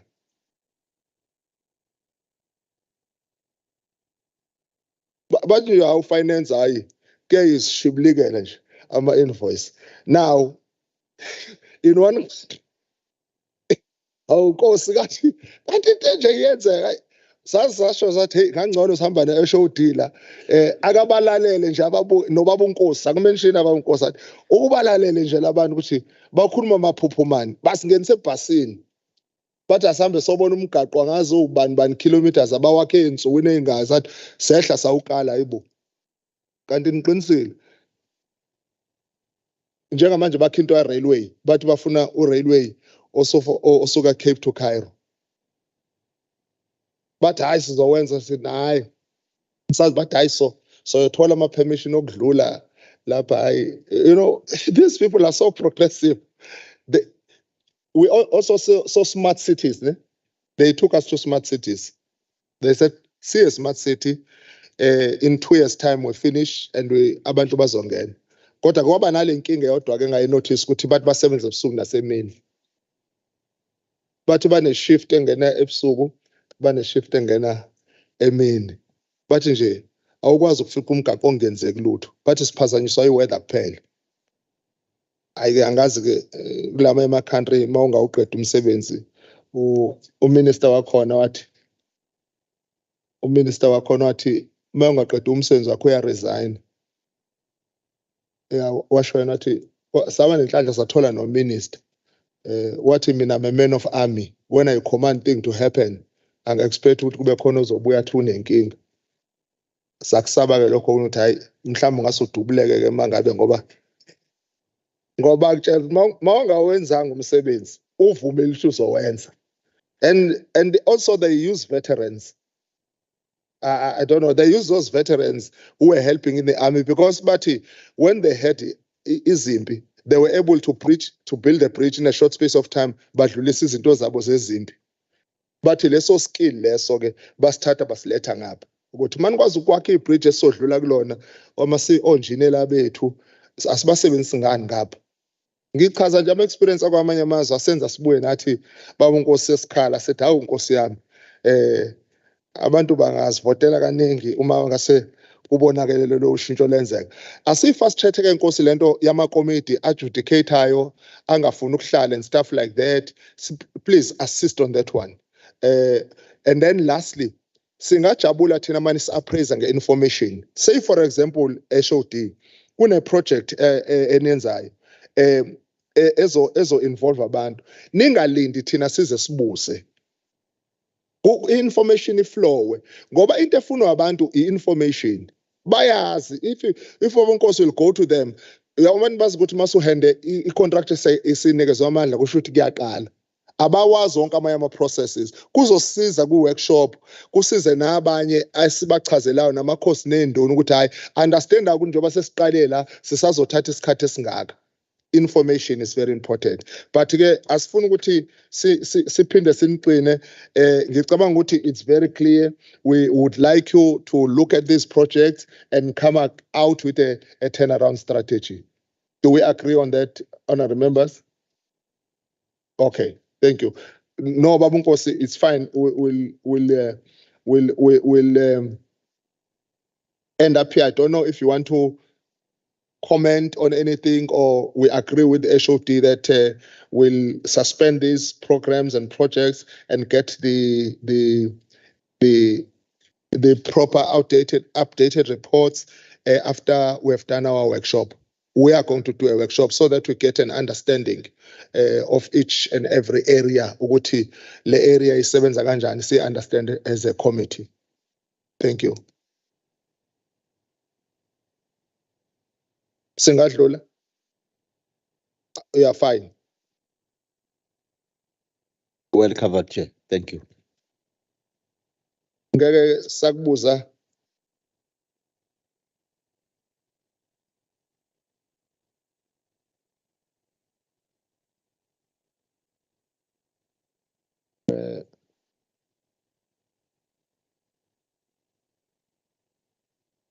Ngeke sababuza ke o district coordinator.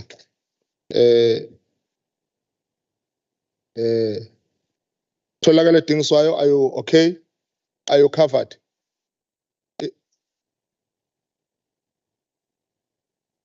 Thank you, Chair. I'm covered. Thank you very much. Bathandwa Nogwanya, are you covered? Thank you, Honorable Chair. I'm covered. Namzaba pose.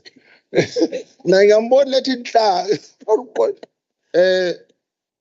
Miss Adriana, are you covered?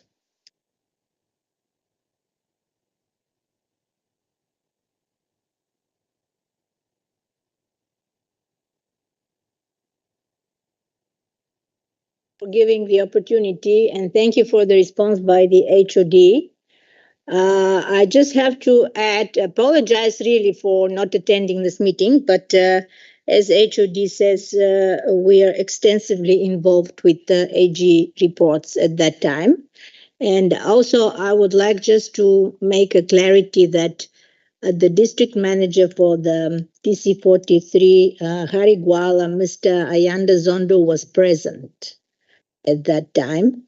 And really apologize. Next time we'll be prepared better, and we'll get the feedback from the project that is particularly in discussion, and we'll provide the accurate report. Thank you very much. Thank you very much. Jobe Kamachan.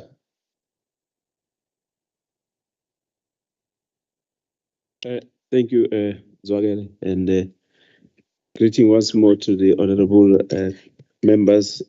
Isipingwe Ngulche, or to implement, as you have said. You are covered. I'm covered, Chair. Dr. Sbiya. Thanks, Chair. Also, Chair, I would like to apologize on what happened at uMzimkhulu. It was not intentionally, but going forward, we will improve. But on the other matters, I'm covered. Thank you. Thank you. Tumi ngubani sazothola ukuvala ama-potholes. I'm covered, Chair. Thank you. All right. Can you also provide your contacts? No, you provide contacts on the document. It's fine. We can do that after the meeting. Obviously, we are going to fill the register. Undosi wake wenza isimanga nje wanebhukwana alikhipha elineenamba zawonke ama-officials akhe. Wonke abaphathi beteshi wonke umuntu kuyasiza nokuthi nibe nenamba yami kuyasiza nimcebe uNkosi ngibanika ilungelo kule meeting ukuthi bakucebe uma izinto engahambi kahle bathi sinenkinga hlalo sisolvise ngifonele HOD sinayo inkinga sihlaleni phansi sikhulumeni singenza kangcono uma singahlala phansi sikhulume zonke lezi inkinga esiba nazo singayilungisa kuthina njenge-oversight committee asingabalekelani thina we are assisting you actually yabona uba HOD mefikile hayi kufanele niqhaqhazele ngempela ngoba ufuna umsebenzi thina masisifikile senze i-oversight si-assista nina if there is a need of change of policies njoba ngizwa nje honorable members nilalele ukuthi makukhishwa itender namhlanje iyoze ba-perform after 6 months and so on, you know, those are the things upresident akakhuluma ngazo i-red tape wayebeke somebody office uMr Nkosi Nkosi laba ngaze ngacathi mhlawumbe uthathe wena kodwa hayi ngathi hayi ozodila ne-red tape ukuthi into mayiseshiwo ayenzeke, there must be action. And ukhuluma kahle HOD, if somebody is not acting they must be fired. Sesoyilwa ke thina ke benyunyana but akathe xoshwa umsebenzi ubuwenzeka. Thank you very much. Siyadlula kule second item, last item. Is that all right, members? Ningalwi nami. Okay, all right. Ngophe manlo nami chaza ukuthi lamandla ami enginewona ngiyawahlengahlengisa ngizowalwela ke angikwazi ungangilaleli. All right, the second item that we are going to deal with is the item of RTI issues. You know, when when it says issues, I became very worried. Jobe Kamachana, Sotondos, Babuchet. When your department is having issues, you see, issues and matters are different. We deal with matters when we deal with our agenda, but when there are issues, then it becomes a problem. One of the challenges I've identified HOD is the challenge of acting.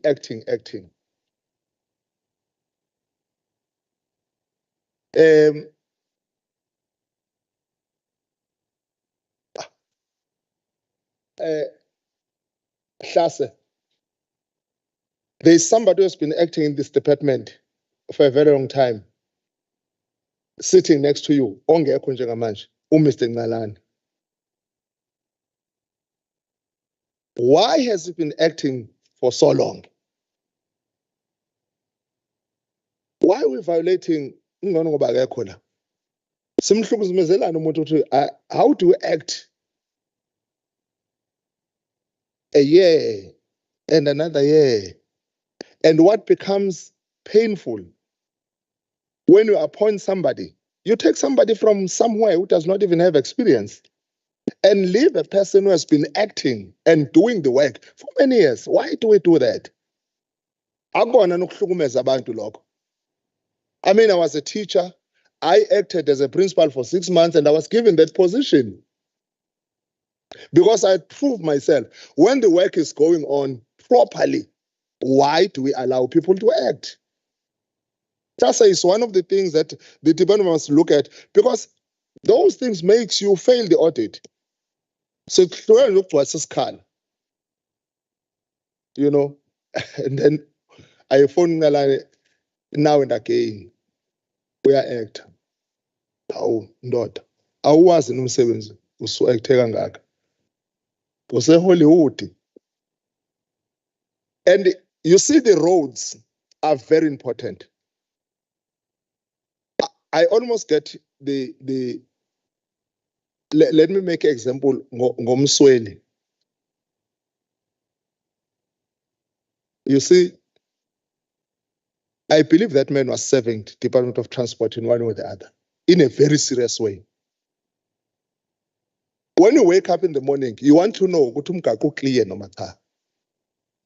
It's part of economy. And Umsweli will sing this thing. And in Johannesburg, there is somebody who's doing it in SAFM. And now that guy is doing it for all radio stations. I was very lucky to meet him one of the days. And he told me that he's got the whole studio in his house. Because I was asking him, how do you know Kulula and whatever? This morning, njalo ngilalela yena ngakasimende transport, traffic and stuff like that. He's doing so well. He's a Msweli type of a person. But I don't know what really happened to Msweli. Then there is a lady here in the department who's always Mngomezulu. That one that I heard her speaking for, I don't know, Okozini sengumzwe kangaki. From the time I opened my ears, she has been there.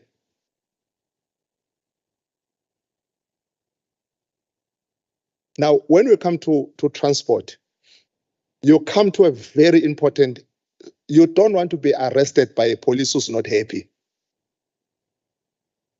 You want to be arrested by a police officer who's very happy and excited. Because emsebenzini wakhe happy. Akahlushwa umfazi ekhaya ngenxa ukuthi ubuya ngekhathi awkward, akekho happy emsebenzini. Now this department, when I realized ukuthi there are issues. I said, no, let's come together. I said, let's come together. There was a meeting held before where I believe most of you were there in that meeting. So it will be unethical that you were there in that meeting. And then when we take resolutions, you are not there. Because you'll want to know what has happened. When this matter was given to us as a committee, I said, we're very interested. But Jobe, nawe Sotondose, nawe Cheti, I said, I'm not prepared to be a referee, but I'm prepared to be the servant of the people who make sure you work efficiently. The SM guy is not here. The people of SM are not here.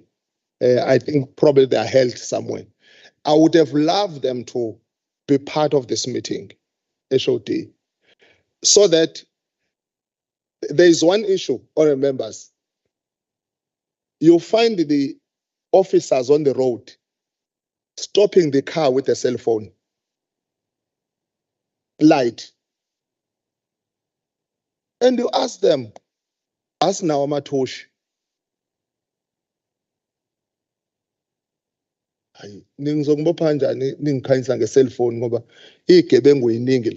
are dealing with the people, HOD, Babungumalo, Jobe, Chetty, who are attacked every day.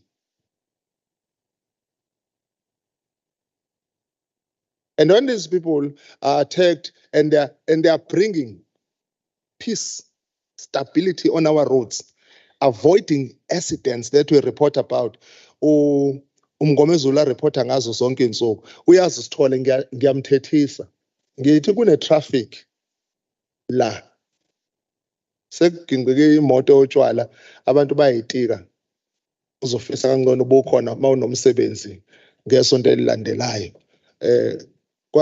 ngingazi kwakuyisavana noma yini i-brutal fraud kwakugingqike imoto e-brutal fraud ngathi hawu singane zabantu zaseThekwini eShodi bezosizakala. Kwabusapasa brutal fruit. Now the problem was there was a congestion of almost 4 hours. Another challenge, obviously, a challenge capacity. Could be a challenge yama police station are dilapidated. I think we went to Fryhead. No, was it Fryhead? Where I saw what he Noma Besebenza and Iwe Bridge.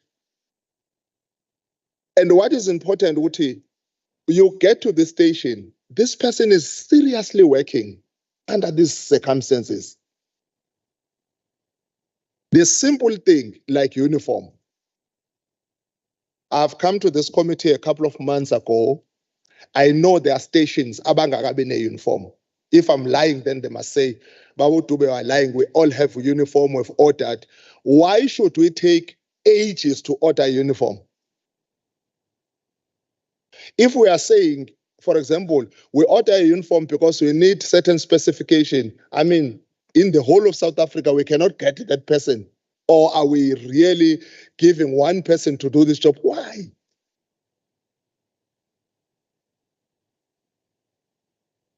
So there are many challenges, Avela in the meeting that we had, and I don't wish us to go there.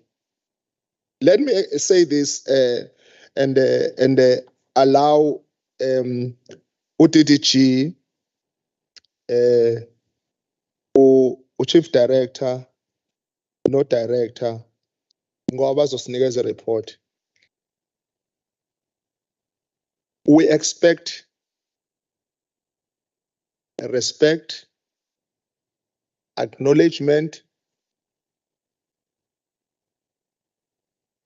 When people work together, that's what uJobe is in charge. Ube advocate, unqumalo, ube ucheti. That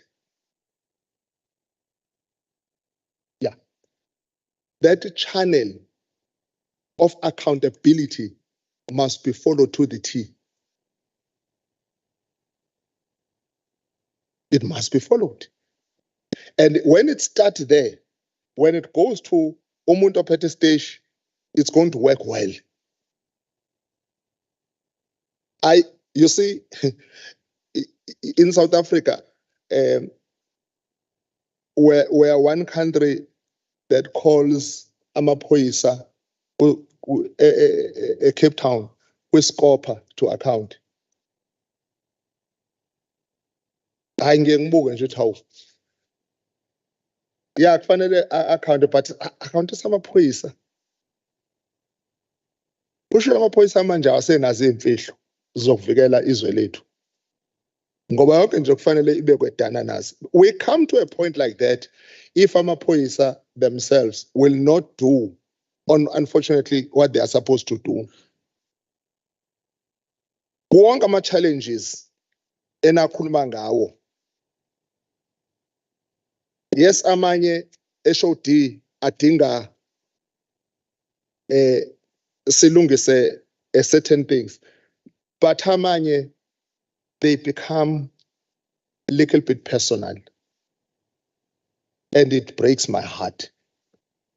Not because I'm a pastor, but because I'm a human being.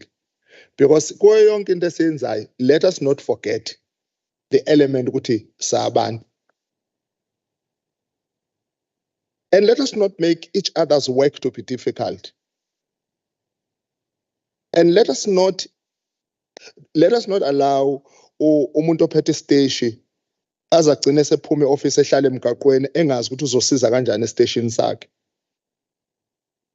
We need to be a very open line, honorable members.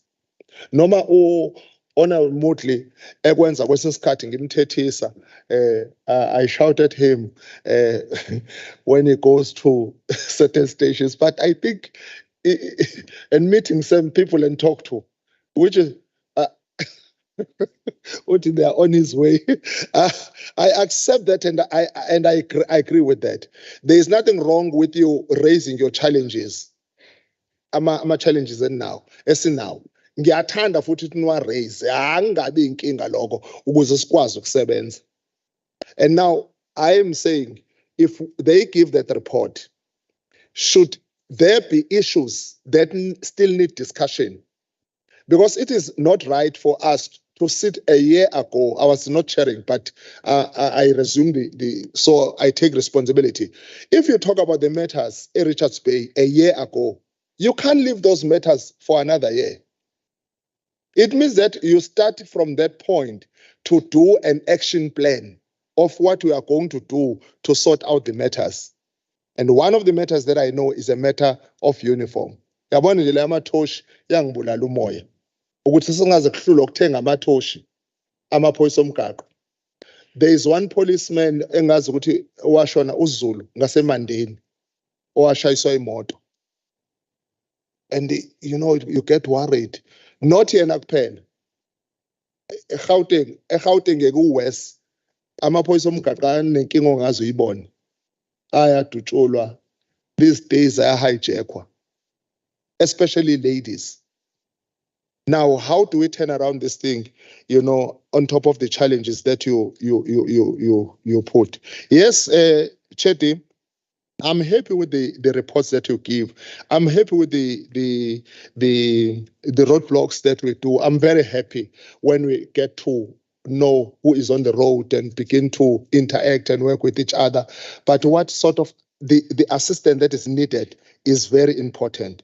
So I call this meeting because we had that meeting, and I would love us to give an input of how we are solving the challenges that were raised by the officers and also in their stations. But the issue of acting in this department get me worried. Akufanele kube khona umuntu ozo-act, abanga act. And secondly, there must be promotion.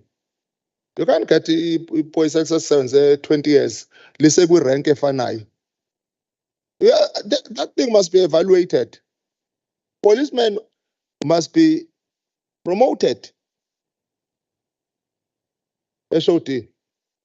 Abapronyotwe. I mean, you can't be leli phoyisa ngaqala ukubona lengibopha emgaqweni 15 years ago sangibopha lapho ayikho position akumove lutho nje. Why is it not moving?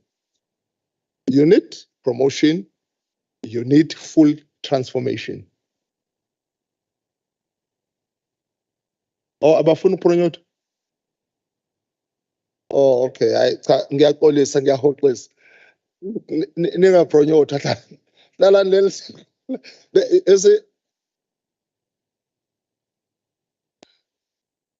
Ufafalazini. No SOT siyafisa ukubona ulwandle linyakaza emaphoyiseni in one or the other. We cannot be so stagnant and remain like this and fold our hands as if we are not seeing. Asibona kwenzeka SAPS kwenzeka futhi nala emaphoyiseni ngoba amaphoyisa onke lawo ayibe khona leyo nto. Even the policies must be in place, and that one will bring morale. You cannot work for 25 years uhambe newash. There must be incentives. There must be incentives. Overtime. I hear that there is no overtime. I'm not sure if I'm wrong or right. How do you have amaphoyisa angena overtime omgaqo? Honestly, SAPS iteshi ihlale ivuliwe. Ubugebengu obenzeke emgaqweni, ukuhlumeza kwabantu emgaqweni kudinga amaphoyisa omgaqo ahlale alert. Now it's because of finances and stuff like that.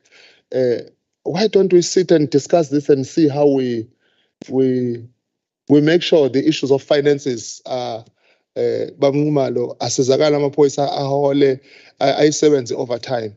Ngoba sometimes makwenzeka ingozi ngo-11 ebusuku angazi wena mngomezulu usuku kuphi makwenzeka ingozi ngoba ngiyangibona ubhala la ngo-11. kusho wena kodwa uthola overtime bonke labanye overtime abayitholi but i-overtime angazi ukuthi singayibuyisela nendleleni. Can we put it back on track ukuthi siyibuyisele endleleni at the end of the day so that we bring up the morale. Let me give you DDG and take us through, and then I'll allow honorable members to ungaraise impiko njalo ngiyakwazi. Imali mawu kodwa mina ngathola usisi nje leli committee ngaba nawe kodwa ayikho into engizoyenza wa uNkulunkulu kakulinge nje singelingwe lithi iBhayibheli angasilinge ongaphezulu kwamandla ethu kodwa sengiyabona. Okay, no. All right. No. We can't look at page 19 and not give them the opportunity. No, ngilinde Mutli. Thank you, Mutli. Wait for me. Yeah. Yes, ma'am. Can I request that I just want to repeat a question which I asked somewhere, but I did not get the answer. Can he also cover that question today? That speed trap, the cameras is it for revenue collection or is to avoid accidents? Maybe I'll have a follow-up question after the answer. Oh, okay. Kusho ukuthi mase bepresentile bese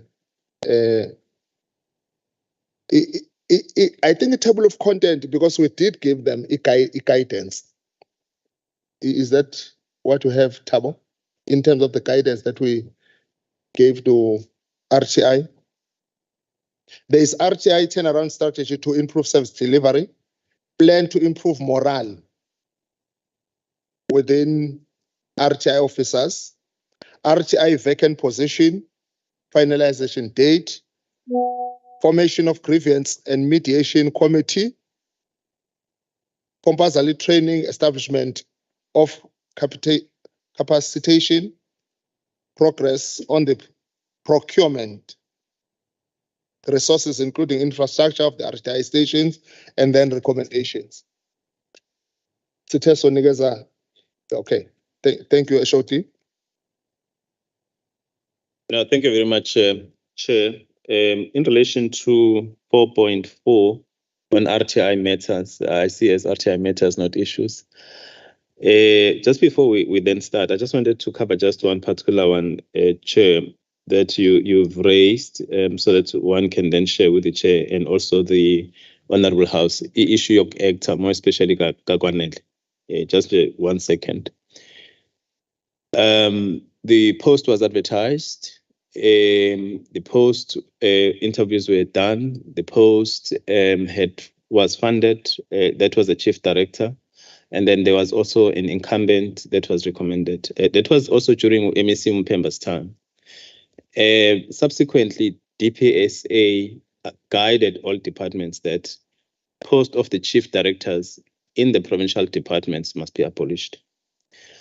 Yeah, must be abolished. So, in other words, there is no post of a chief director, in as much as there is one which is funded, to an extent that we do have letters, even from the office of the Premier, that says the only post that you'll find for a chief director is at a level of the office of the Premier.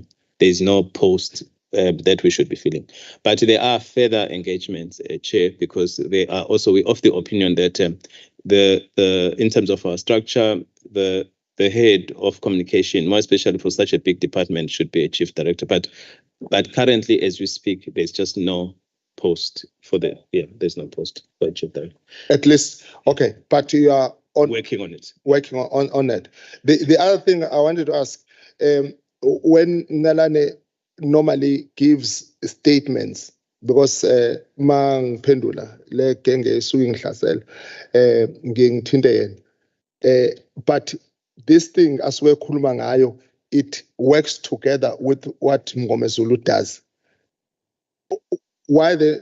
Is there a way that they can operate in one office to get quick information? And if we could look at that. Definitely, that will be dealt with at the new organogram. Okay. It is covered in that section. So that's it. They don't find themselves competing. They must work together. Thank you. Thank you, Chair. And then with that, then I would ask Udetiju Ustole and then to lead us on RTI matters. Thank you, Chair.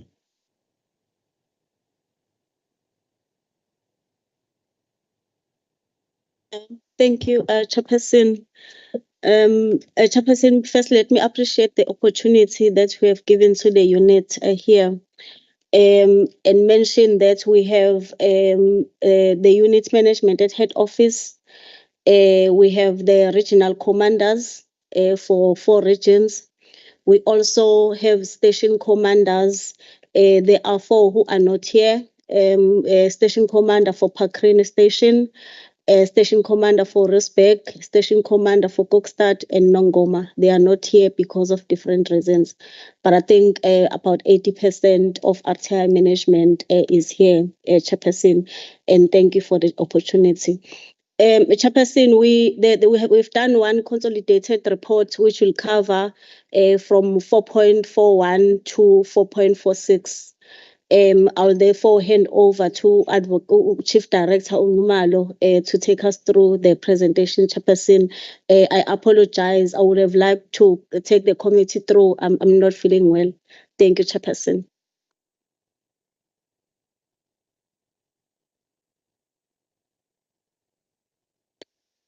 Thank you, Chairperson and honorable members, HOD and colleagues. I will go through the presentation as DTG has indicated that have been consolidated in one report. But perhaps before one goes through that, just a point in passing to make, and at the outset, Chairperson, that there are some spelling mistakes somewhere that was due to the report being made at the time when there was no stability in terms of the network. We do apologize upfront for that. It was not deliberate. The second part is, I think at some stage, HOD and CFO DDG will indicate, not necessarily here, that there is actually overtime. It's divided, but it will be discussed at an appropriate time to appraise the committee in terms of there are challenges in some other part, but the other part is covered. Chairperson, the table of contents is indicated on page 2, but it does not necessarily follow the items, but they are all covered. I will go through them quickly. We'll go through the purpose, RTI, turnaround strategy to improve service delivery. That would be 4.41. Plan to improve the morale within RTI officers. That would be 4.45. RTI vacant positions and finalization dates, 4.42. Formation of grievance, mediation, 4.43. Compulsory training and establishment of capacitation, 4.44. We'll then come up with the progress on the procurement process and resources, including infrastructure of all RTI stations, 4.46, and then we'll conclude with the recommendations. Chairperson, the purpose merely to provide a report to the Transport Portfolio Committee on the matters that have been mentioned. I won't go through it again. They're just issues that are mentioned on the other side. We'll start off with the turnaround strategy to improve service delivery. I must indicate that the Road Traffic Inspectorate has a responsibility to deliver on 7 key issues. These are the issues that are aligned to the annual performance plan. We highlighted this because the document talks to service delivery. That is number of speed operations conducted, number of vehicles weighed, number of vehicles stopped and checked, number of pedestrians operation conducted, number of drunk driving operations conducted, number of multidisciplinary enforcement operations conducted, and number of compliance inspections that are conducted. Chairperson and honorable members, I must mention that above what I've listed on the previous page is aligned to the annual performance plan. The inspectorate Also, in parallel to delivery of these key things, attend to the following, and the list is not exhaustive. They attend to accidents and incidences. They provide escorts, VIPs, and as and when they are called to some others. Attend to service delivery protests, that is all over the show in the province, it's known. Attend to road obstructions, we have construction all over the show. Attend to disasters, we have got licensing centers, driving licensing centers, I've indicated, and quite a number of other special projects that we cannot list exhaustively. And Chairperson, as they attend to those, that takes them away from what has been listed as 7 items on the APP. Then performance output. This section will cover the performance output for 22-23. That is what we listed. And we'll cover then only the first quarter for 23-2024. Then I move Chairperson to annual performance, that is 22-2023. Honorable Chair, I will just go through all of them, whether we achieved or we did not achieve, and then thereafter, then I will come back and then do the analysis. Indicated that speed timing exercises, the annual target was 13764. There was an underachievement. We came out with 9003. I will explain later. Number of vehicles weight, we had a target of 121,000. We achieved 162,692. Number of drunken driving operations, target 431. We achieved 551. Number of vehicles stopped and checked, 834,900. We achieved 995,782. Number of pedestrians operations conducted, 200. We achieved 514. Annual indicator, on the other page, number of multidisciplinary enforcement operations, 1086 annual. Output was 1591. Number of compliance inspections, 29, and we achieved that target.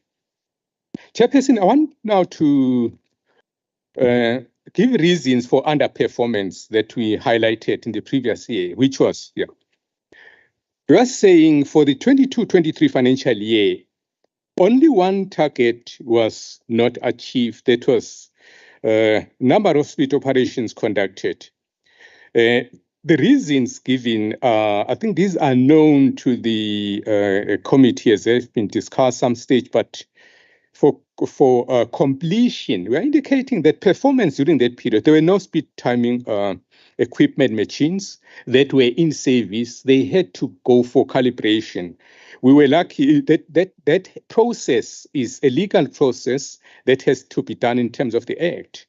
The remedy, we were then assisted by the manufacturers to calibrate all of them. And the department has in place a 3-year contract that we believe if we continue with this, we'll never land in the same pothole again. I move then to the quarter one, Chair, that is for this year, starting from April to end of June. There is an increase in underperformance, but I will justify that by reasons, Chairperson. Number of speed timing operations conducted, that is quarter one target, 5605. We ended up with 3860. Number of vehicles weight, target was 55268. We achieved 33527, achieved not necessarily above, but below. That's what we came out with. Number of truck and driving operations conducted, target was 112. We came out with 147. Number of vehicles stopped and checked, 342,376. We ended up with 249,678. Number of pedestrian operations conducted, 200. We ended up with 514. Also, just for correction, Chair, on the extreme right, it reads annual report. We are still on the first quarter. My apology, Honorable Chair and members. Number of pedestrian operations conducted, annual. The quarter is 58. We ended with 87. Number of multidisciplinary enforcement operations, 375. We got 382. Number of compliance inspections, 8, and we got 8. I now, Honorable Chair, go to the reasons for the above. In a nutshell, Chair, we have 2 regions that contributed to this, but not deliberately. It was the circumstances beyond their control. I will start off with Zululand, that is Empangeni area. Empangeni is a region that is currently battling under the challenge of tipper trucks, coal tipper trucks, using the road network and to Phongola to King Cetshwayo, as well as R34, R66. Those areas are under Empangeni. On top of that, Chair, following an accident, a horrible accident in Phongola, we were forced to establish a satellite station that is currently at Phongola. And with that, Chair, we had to throw members from the existing stations, that is to somehow deprive of those stations of their existing manpower to have this satellite station. That is one part. The second part, with the challenge of the trucks on the N2, as I've indicated, Chair, we have an established unity that is supporting Umhlabuyalingana Municipality and also Empangeni RTI in terms of dealing with that. That on top of Phongola, that also draws members from the stations to support Empangeni dealing with the challenge that is currently there. That Chairperson contributed to underperformance in some other areas. Then I moved to Pietermaritzburg.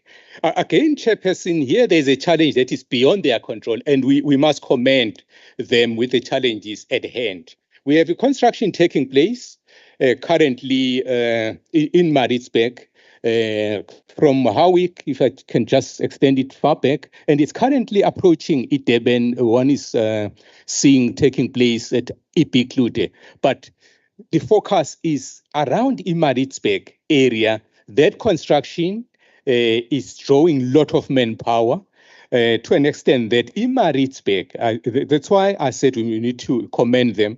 They even went to an extent of establishing voluntarily their own 24/7 to ensure that they cover the area that is currently a challenge. As a result of that capacity, then we were unable to achieve the targets, Chair, that are appearing as red in the previous slide. Then I just want to touch a bit on the remedy.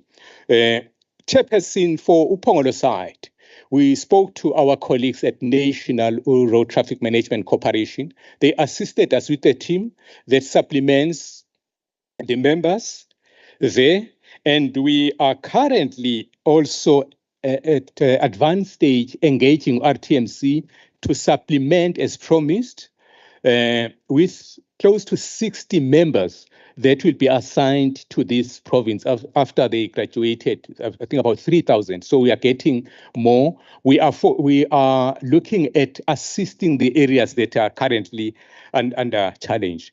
But Chair, on top of that, I move to slide number 15, where we are touching on the improvement, on the other improvement areas.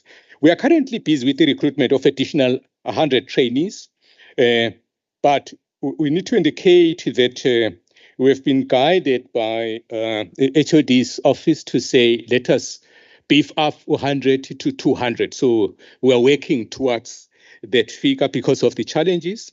Additional officers, I've indicated they will be allocated, drawn from RTMC.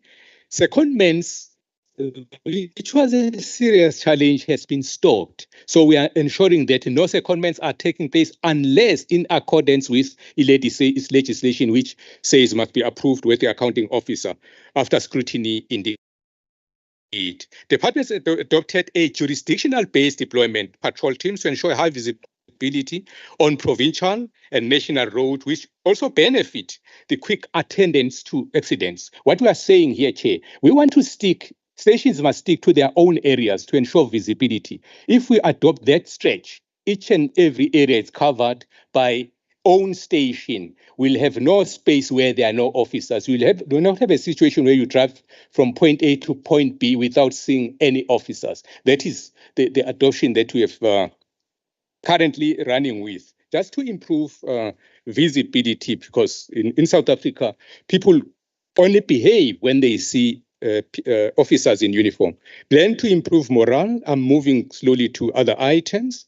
In the context, we define morale in the context of policing drawn from the international norms, people specializing in policing, as to how they define immoral. They say it's a positive, confident feeling, an energy and enthusiasm, a spirit or a commitment and united will to succeed. It is believed that it can make or break a law enforcement agency, and that effective leadership and organizational morale are inextricably linked. Factors that have been identified internationally are mainly four. One is staffing levels. Second is work tools, equipment. I think that is Honorable Chair's touched on in terms of equipment. Facilities, Honorable Chair and members touched on this, that talks to our stations and the challenges around leadership. External factors also do, I'm moving to page 17, contribute to bad morale, such as if there is negative coverage about the organization, that also contributes to immoral. Other findings that come to the knoll, you make an example of audit finding that reflects badly. And it touches also on the morale. No, and some other comments general will also affect immoral. So the presentation looks at immoral from the above perspective, Chairperson. I move to causes of morale, and covering that, I will indicate the cause as identified in the previous slide. I will move to a description, and I will move to the solution so that I cover all in the interest of time. Staffing levels, we're saying stations don't have they are not adequately resourced in line with increasing population, turnover due to retirement, natural attrition, resignation, and promotions. That's a negative side of things. The solution, we are reviewing the departmental structure. I've touched on the recruitment of trainees, stoppage of secondments, and the RTMC allocation. The list is not exhaustive, but we touched on the key things. Poor facilities and inadequate facilities. Stations were built in most cases pre-1994, no review to assess suitability and increasing staff levels.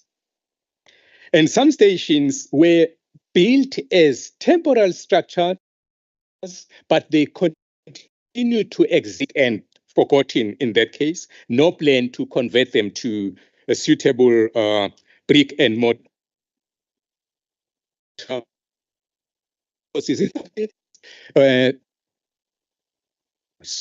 And those schools, it design suit a school, not a law enforcement office. I'll mention one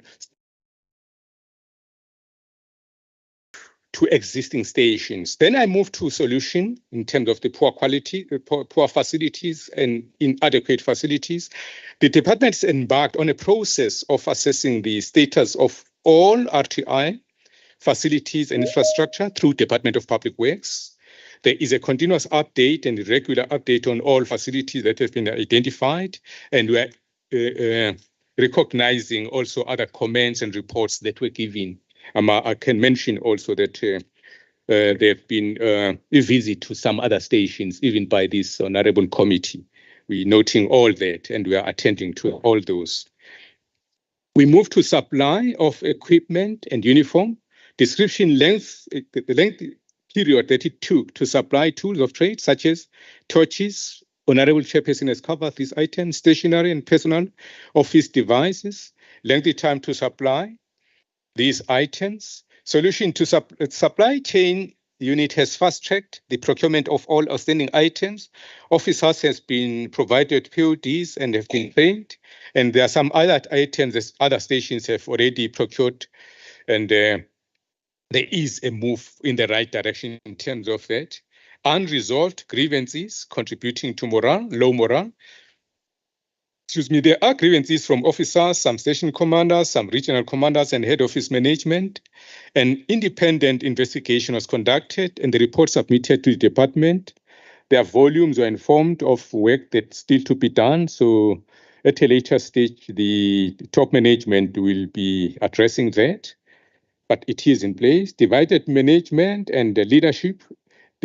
This unity in management makes it difficult to collectively provide and implement solutions and leadership. It compromises communication and create camps. I think Honorable Chairperson did also give a comment on this. Solution and independent investigations conducted. I think it talks to the above, but on top of that, yeah, there are continuous engagements with the accounting officer to try and give it direction in terms of that. Chairperson, we are also trying to link RTI as a department and benchmark with other sister departments that are providing more or less the same functions, and we are trying to align ourselves with other best practices. As you can see, what we used to know is that SAPS and the Army will have police bands, but we see other departments like you have your Tshwane Metro Police that is established, and we are told that there are others, Eastern Cape as well. So we are looking into this because it will also boost the morale and align our own organization to other organizations.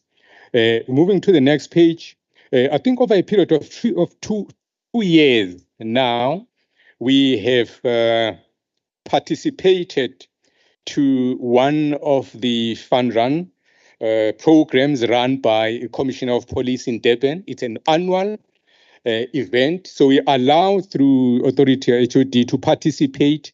And if one goes there, you see a lot of fun and you begin to see smiles in our own officers. They participate with all other law enforcement. We have SAPS, we have SNDF, even correctional services participating. That is one of the areas we are trying to do to enhance the spirit of togetherness, brotherhood, and sisterhood. Vacant positions are moving to that slide and finalization thereof. Chairperson, I'll go quickly with this because the following slides will explain this more fully. We are indicating here that we have filled 91 posts.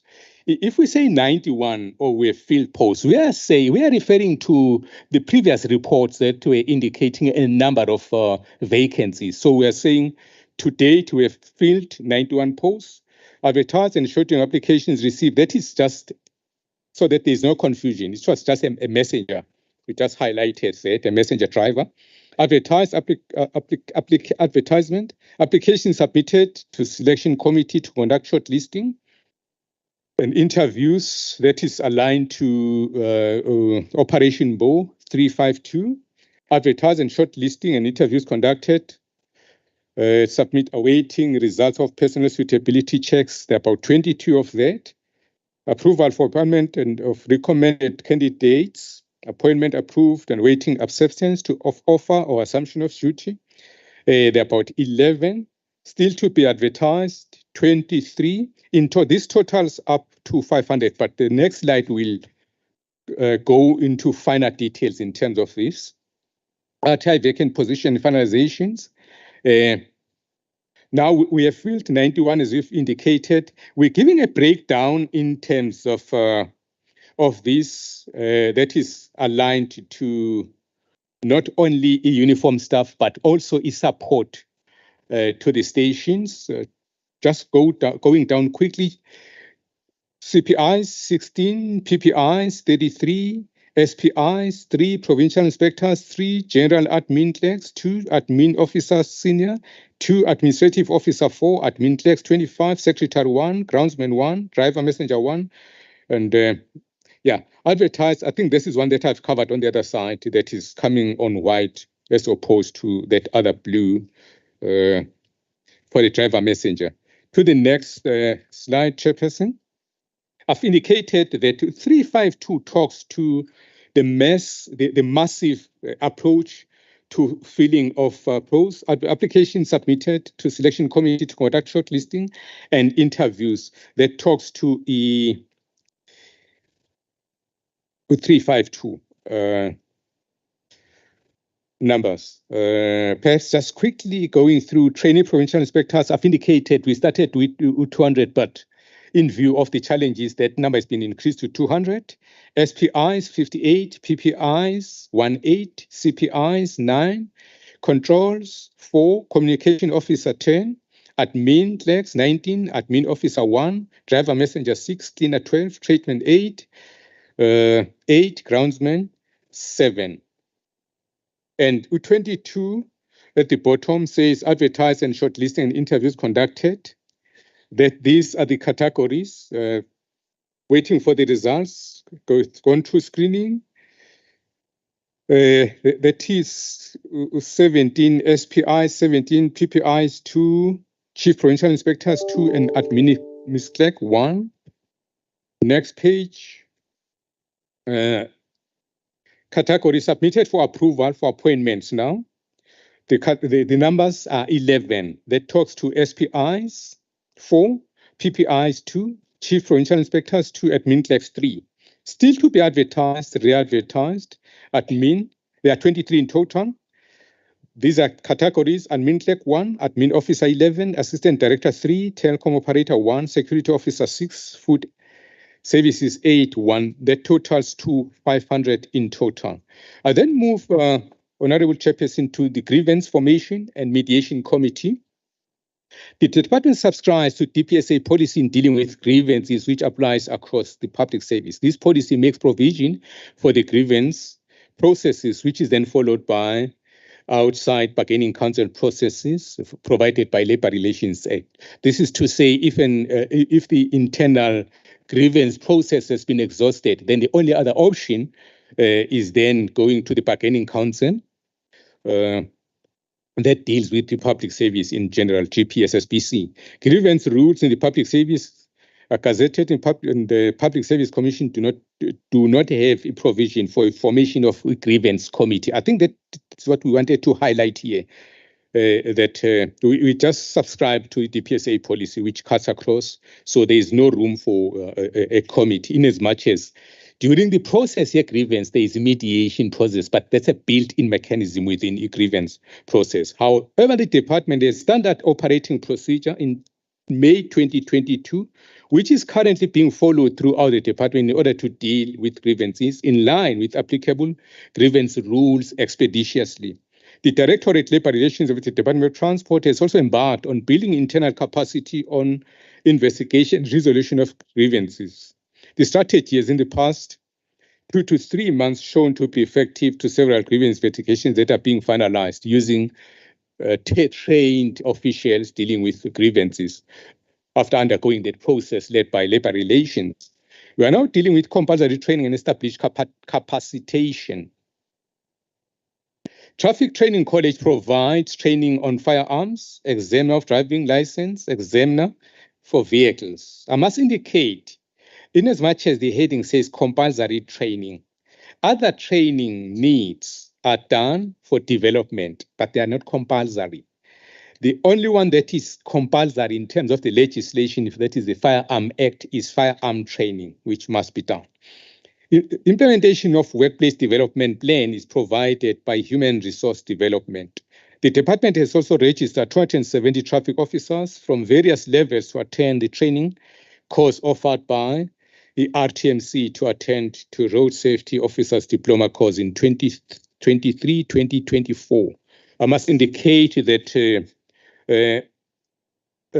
this will assist in a variety of skills within law enforcement, because it exposes them to road safety, which is an underlying factor in terms of dealing with carnage on our roads. Process on the procurement and resources, including infrastructure of RTI stations. Chairperson, I'll try to summarize here. Progress on procurement of uniform, which is a pending issue. The following uniform items were procured for service providers appointed by National Treasury. I'll just go through quickly. Male and female shoes completely supplied in September 22. In other words, what is happening here, we have itemized this so that it's clearly understood. Combat boots completely supplied in September 2022. Male trousers completely supplied in June 2022. Socks completely supplied in May 2022. Jerseys completely supplied in May 2022. Combat belts finalized in August 2022, currently in stock to be issued as and when required. Caps completely supplied in August 2022. Felt hats completely supplied August 2022. Court shoes supplied in April 2023. Items that will be supplied to officers by 31st of October 2023 in terms of these are national transversal contracts, RT 59 and 64. Peak caps, hats, ladies' felt, beanies, epaulets, long sleeves, reflective jackets, and short sleeves. Patroller jackets, jerseys, that is an outer garment, ladies' high cut pants, combat trousers, pantyhose, lightweight socks, long socks, winter socks, combat boots, male step-out shoes over trousers, and male trousers. Combat boots, male step-out shoes over trousers, male trousers, ranking cap, peak caps, a three-quarter windbreaker, winter gloves, clip-on ties, ladies' low-cut pants, ladies' lined skirts. Update on construction, Chairperson. I'll just touch on 3 stations that have been highlighted, I think, from 2022. They are in the radar of the department as well as these honorable committee members. I'll start off with Unongoma RTI, construction of a new RTI station. Geotech investigation has been completed. Designs incorporating the geotech investigation has also been completed. The designs are ready to be presented by Department of Public Works to Department of Transport for approval as per the request of the Department of Public Works Design Review. I think they were sitting for this almost yesterday, Chairperson. A suitable date with all Department of Transport role players is to be decided on in order for the Department of Public Works to present the designs and getting sign-off for the designs. The contractor is anticipated to be appointed in November 2023. The current situation, Nongoma RTI, there is a prefab, that's a quick check that is current. Department of Public Works has completed all the works, which includes the borehole installation, ESCOM connection. All certification was submitted to the Department of Transport. RTI Nongoma is now working from the prefabricated facility. That is one at the back, Honorable Chairperson, next to, I think, Public Works from the old center. They have moved to that facility. Chairperson, I moved to Greytown as one of the stations also under radar. The contractor, we were talking about, they resume all duties on site. They resumed in June 2023. All design in terms of electrical connection, space allocation, and mechanical